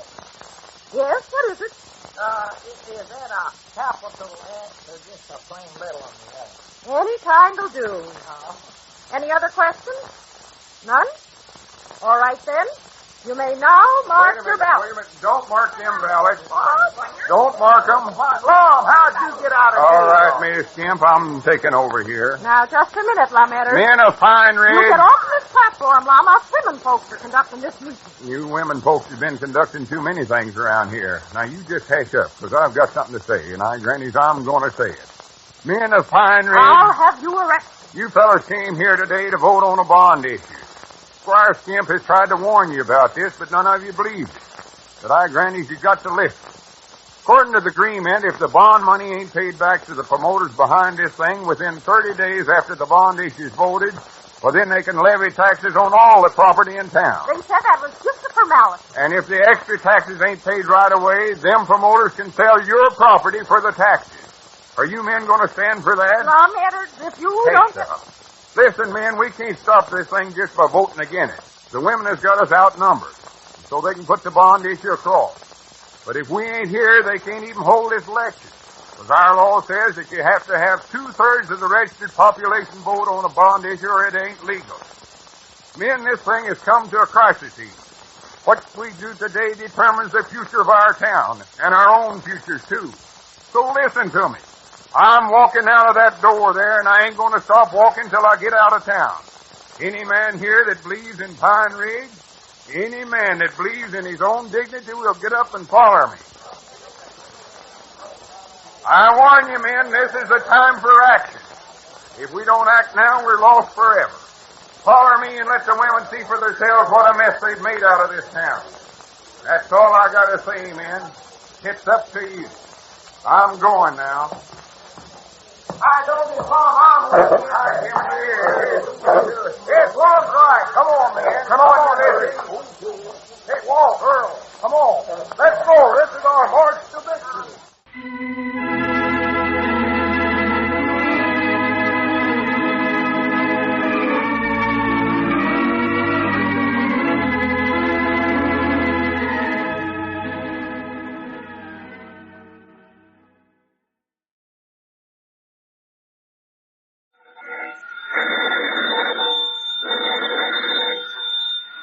Granny's, Abner, I believe that's our ring. I know this, Lum. I believe you're right.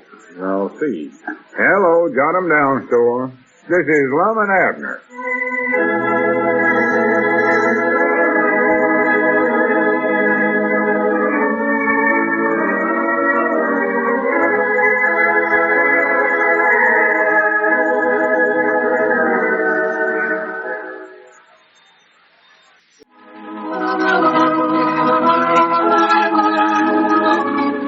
And now let's see what's going on down in Pine Ridge.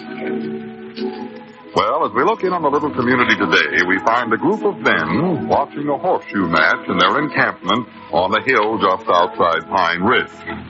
Yeah, Pickett, right in there, Walt. That's the time, Walt. Oh, that weren't so good. It was, done it. Hey, watch out, Lum, where you stand. You're going to get hit there. Oh, excuse me. Stand around there moonlight, a ringer on your neck don't count, you know. Get in a little closer this time now, Walt. Another good one we got 'em beat. Oh, that's it.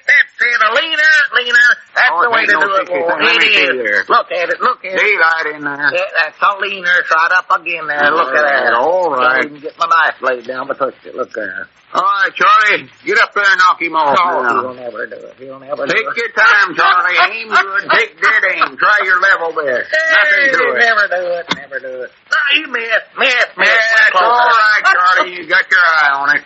This time knock him clean to Cody Wound. He can't do it. He never done it. We win. Now, wait a minute here. No excuses, Grandpap. You lost it fair and square. Let me hear those. This horseshoe here's closer than that in there. Give me that stick there. Let's measure.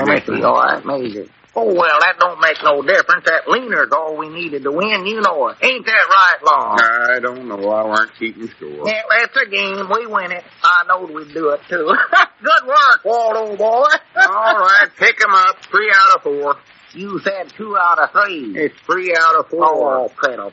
Come on, let's have some more throwing and less jaw flapping around here. All right. Crowing every time you win a game, you crow around about There's it. something to crow about when you got a partner like old Walt. All right, we'll whip you another, and I don't care. Just a minute, Abner. I wonder if you could drop out of the game for a while. I want to talk to you. Well, Long, we're sort of right in the middle of a match here. Well, this won't take long. You can get somebody else to step in for you. How about you there, Ulysses? Yeah, okay. Abner won't be gone long, Ulysses. Okay. Come on, Abner. Yeah, all right. I'm coming. Now, them's your horseshoes there, Ulysses. Yeah, okay.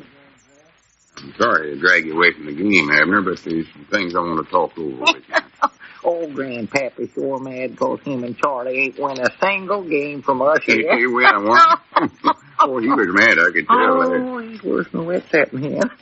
Dog, as you know, Lum, this is the most fun I believe I've ever had in my whole life. Just sit around up here and do whatever you please. I wish we'd thought of this idea years ago. I doubt if you'd like it very long, though, Abner. Huh? You'd get tired of it quick enough. Get tired of this? Well, sure. No, you don't know me, Lum. This is the kind of life I've been looking for as long as I can recollect. Well, just look what I did today. Went fishing, played 23 games of checkers, 6 games of pitch, 2 games of horseshoes, and then, well, I just sat around this morning for a couple of hours there and never done nothing. Bogus, man, that's living. Well, Abner, we never come up here just to have a good time, though. Well, everybody's sure enjoying themselves, I'll say that, whether they're supposed to or not. I'm glad of that, but I ain't so sure they are. What in the world makes you say that? Oh, I don't know. Some of the things I've heard some of the fellas say, they're general altitude and all. Well, Lum, they're all laughing, joshing, playing games, having a good time. Yeah, I know they're having a pretty good time, I'll admit, but it's when they're just sitting around talking quiet that I notice it. Notice what? Oh, I don't know. They're sort of uneasy. Huh. Sort of an undercurrent going around. Yes. See, all these fellas have had to work hard for a living, Abner. They've worked every day for years, day in and day out. Charlie Redfield ain't. Grandpappy Spears ain't. Yeah, Lim's the only one. The point I'm trying to make is this. Here for the first time, they ain't got a thing in the world to do. That's what I like. Sold out of their regular way of living, you might say. That's funny. And they don't know exactly how to act. They're a little nervous about it, worrying about getting their crops in, worrying about their business, one thing or another, and their family men, they've got young'uns home. Well, worrying about them. Mousy Graylong's the only one I saw that's nervous. He's been sitting over there by that scrub oak bush there, shaking like a dog on a wet sack all day. Well, he's a exaggerated case. He must be. He's aggravated. He's scared of what Gussie will do to him if she ever gets her hands on him. Yeah, I know it. That's what's for. Yeah, and I can't say the blame. I wouldn't fist fight her with a 10-foot pole. Oh, me neither. But that ain't what I'm talking about. Well, to be honest, Lum, I just can't see what you are talking about. First, I can see all the fellas is enjoying it something wonderful. Oh, it's sort of a vacation for a little while. Oh, I love it. It ain't awful clean what I'm talking about. I've heard enough to make me believe, though, that it's something we've got to start worrying about. We haven't. Oh, yeah. I know good and well we ain't going to be able to keep these fellas up here very long. Well, Lummy, how long do you want to keep them up here? by following you out of town yesterday while we held up the voting on that bond issue, and that's what you wanted, wasn't it? Well, yeah, but that's just part of it. The women can't put that across long less than there's a 2/3 of the population there. They got to vote on. Yeah, that's right. That's why we walked out of town. But quick as we go back to town, they just put it up to a vote again. We wouldn't have got no place. No, what we got to do is stay up here till the women give up the town government. Give it up till they admit their whip. Give the town government back to us men. Well, now, wait a minute, Lum. We can't stay up here that long. Why, them stubborn-headed women never will give in. Oh, yes, they will. I doubt it. But it's going to take a little time, and that's what worries me. I don't know if I can convince the men that we can win by waiting this thing out or not. I don't know how long they're going to be willing to put up with fixing their own meals and sleeping any old place like we done last night. We're just lucky we're having a spell of good weather right now. Well, you surely can't expect this weather to hold out as long as you want it to, Lum. Well, we just got one hope, and that is that the women folks will break down and come to us in just a few days. Oh, Lord, they don't ever do it that quick. I don't know. They're going to find out just how hard it is to run things without no men around at all. This is going to make them see how helpless and short of brains they actually are. Short of brains? Yes, short of brains. Well, I noticed they're the ones that's sleeping at home in a nice comfort feather bed, not us.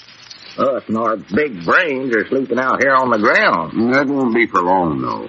See, they thought they was pretty smart when they taken over the politics of the town, but how long do you think they can get along when their store and business in town's closed up? Doggone, that's right. Everything is closed, ain't it? Why, sure. Things is as it stands. Yeah, I forgot about that. And don't think they ain't starting to worry about it, neither. They are, huh? Well, they're bound to be. How do you know? Why, just what I know about human nature and psychology tells me that. Oh. And quick as Dick Huddleston gets back, I can give you some actual proof. Gets back? Has Dick went somewhere? Yeah, he went into town for a while. He did? Why, that traitor, that T-R-A-T-R traitor. Well, now, wait a minute. He had to go on account of the post office. The post? You mean he's going to open that up? Though, because I thought everything in town was supposed to be closed. Well, he wasn't going to open it up. He had to make out quarterly reports, I think he called them, and send them into the Central Accounting Division, or some such a name as that. Huh. See, that's United States of America government business, and he has to tend to that. He's coming right back. Oh, well, that's different. That's a good idea. I told him while he's down there to try to look around and see just how worried the women are getting. Listen in on the party line and hear them talk. Yeah. Doggone, I wish I'd known he's going down there. Had him stop over by my place and pick up my rocking chair for me. As long as they're going to be up there so long, I'd love to be comfort. Well, if Dick brings back a good report, you might not need your rocking chair. I'd sure love to have it. Just sit there and rock and I wish he'd hurry. I'm aiming on having him tell what he found out at the mass meeting. Mass meeting? Oh, I reckon I never told you about that. I'm aiming on calling all the fellas together to tell them just what we're up again and convince them that we've got to stick it out up here till them women give in. I'm banking on Dick's report to do this for me. Well, I doubt if you can get them away from their horseshoe games and their fishing poles long enough to listen to a report. Well, I just hope they go on being interested in horseshoes and fishing. Wait a minute. Is that him coming up the hill there? Who? Dick. See him there? Yeah, that's him. Oh, Dad, blame it. He forgot my rocking chair. No, I never told him that. Abby, go on and start rounding up the fellers. Tell them we're going to have a meeting over there where they're pitching horseshoes. That's a good place. Me and Dick will be there in 10 minutes or so. Yeah, all right, I'll try. It ain't going to be easy, though. Hey, Dick, I'm over here. What'd you say, Abner? Oh, nothing. What'd you find out, Dick? Hell, wait till I get my breath, Lum. That's quite a hill there. Yeah. Well, did you get that post office work all done? Well, no. It got done, but I didn't do it, Lum. Huh? My woman did. Your woman? Yeah. Well, what does she know about it? Well, apparently she must have watched me and picked it up. She's even got the store open, running that. She is. And Elizabeth is running your store. Oh, she ain't no such. She is. In fact, every business in town is open and doing good. Lum, as near as I can see, those women haven't missed us one bit. And if you expect to set up here till those women come to us, I'm afraid you've got a long wait on your hands, Lum.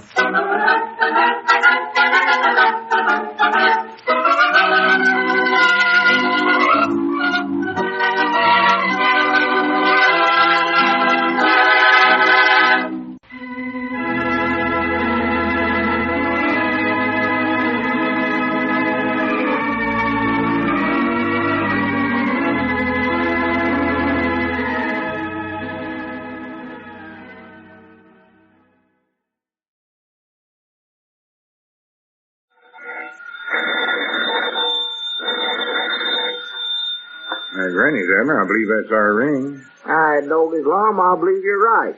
I'll see. Hello, jot 'em down, store. This is Lum and Abner.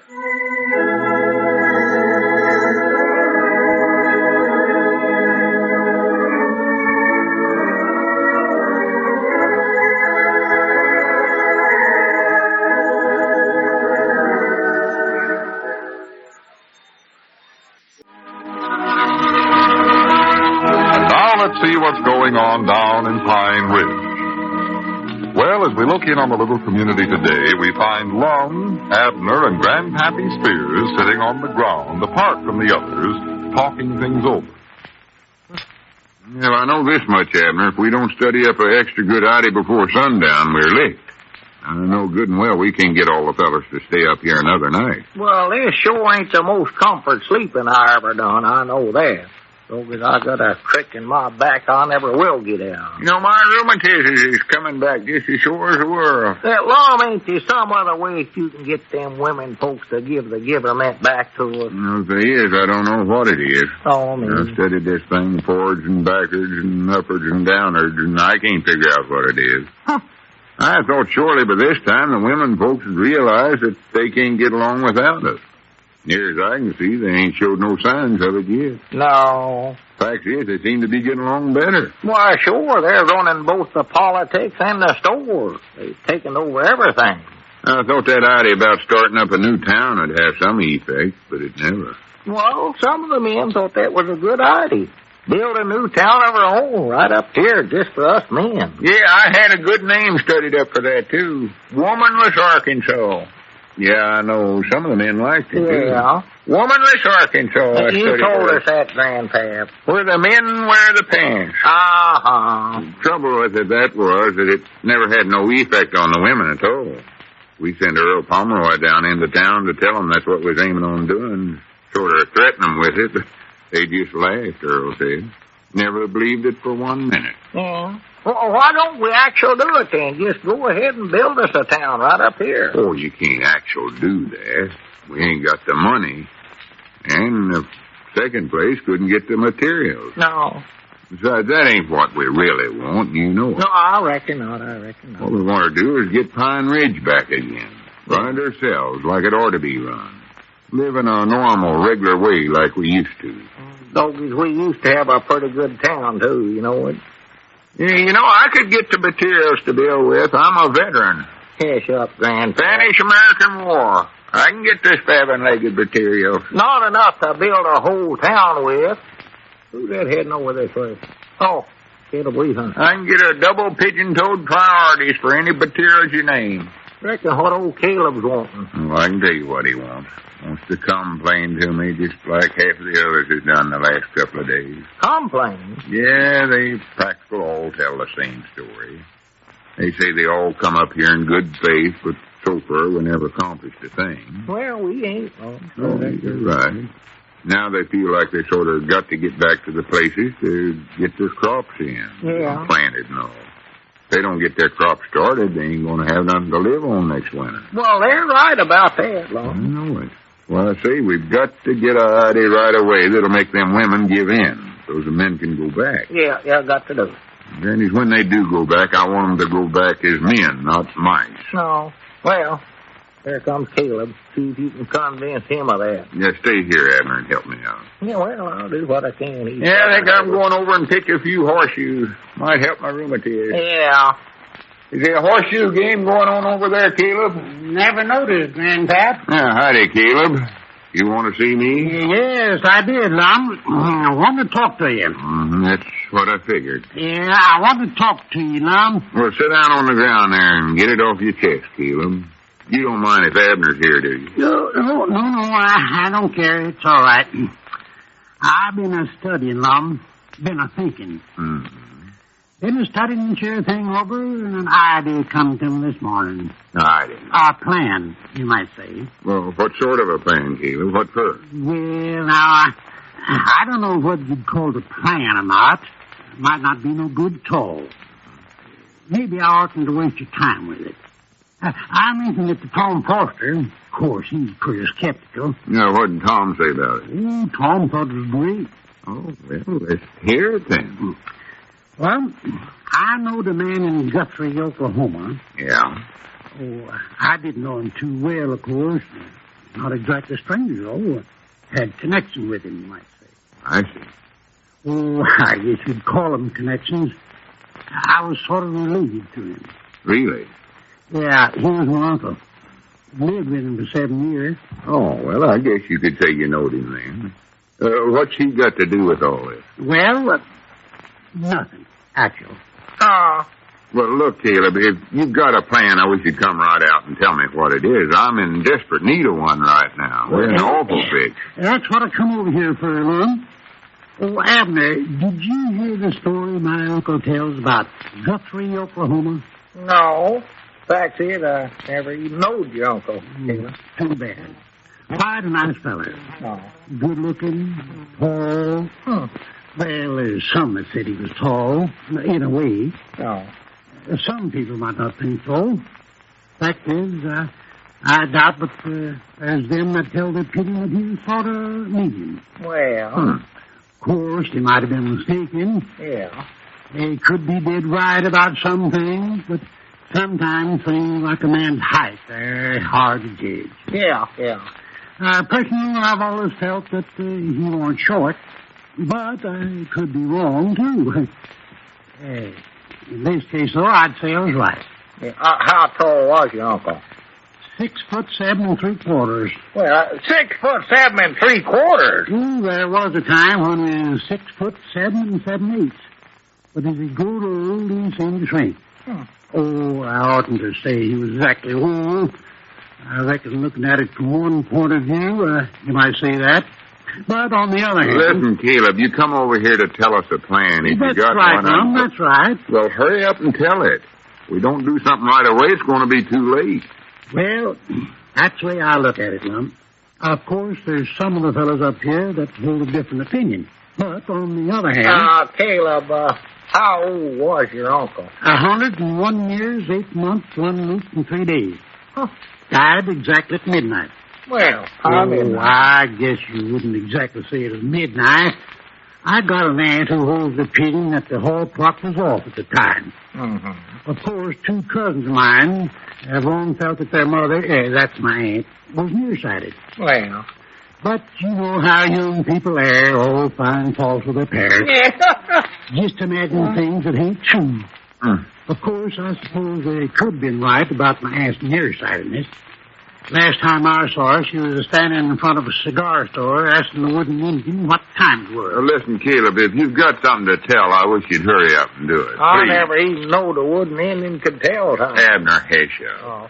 Caleb, do you actually have a plan or don't you? Oh, I do. I got one. Well, what is it?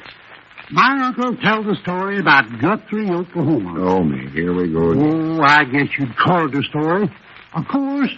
Well, call it a story. Just tell us what it is. Yeah, tell us, Caleb. Well, seems there was some mix-up about what town the capital of Oklahoma was supposed to be in. Oklahoma City or Guthrie. Yeah. Them 2 towns is both in the state of Oklahoma. Well, I guess you could say there was the state of Oklahoma. I know dad blame well it was and still there. Yes, I reckon so. If you look at it that way. Well, I'll look at it that way. Now, what about this, Caleb, about the capital? Well, it seemed that Guthrie laid claim to be in the capital because it had all the official records there and wouldn't give them up. So late one night, I reckon it's safe to say it was late at night. Of course, on the other hand, one fella's idea of what's late and early might differ from the other fella's idea. Look, Caleb, I'm willing to agree that it was late at night. Yeah. Now, go on, please. Well, sir, late one night, a big batch of fellows from Oklahoma City. Well, it wasn't really a big batch. There must have been, I don't even know how many there was. Good. Anyway, late one night, they snuck over to Guthrie. Late, huh? Yeah, late. Yeah. Got hold of all them their official records and toted them back to Oklahoma City. Well. And from that day on... As you have got an idea there, Caleb. Wait a minute, ain't done. From that day on, the capital... This is just the thing I've been looking for. What is it, Long? What have you We ain't going to move no state capital, but I grannies we can get control of Pine Ridge that way. By doing what? Steal it right out from under the noses of them dead-gum women. Steal it? Why, sure. You mean that we're going to steal the records of the town? Yes, sir. Oh. We won't leave nothing for them women to run. I noticed that. Caleb, you're a genius for studying this up. Well, he wait a minute. Listen, Abner, I'm going to go find Dick Huddleston and Squire Camp and figure out exactly how we're going to do this. Yes, sir, this is just the idea we've been needing. Well, wait long. Now, wait a minute. No stopping him now, Caleb. You might as well save your breath. But I ain't told him the plan yet. Well, now, maybe you ain't exactly told him, Caleb. But, on the other hand, maybe you have. Or, say, I'd be some that hold the opinion that if you give a man your ID, why, you told it to him. But you can't always go by their opinions. On the other hand... Oh, Abner, cut it out.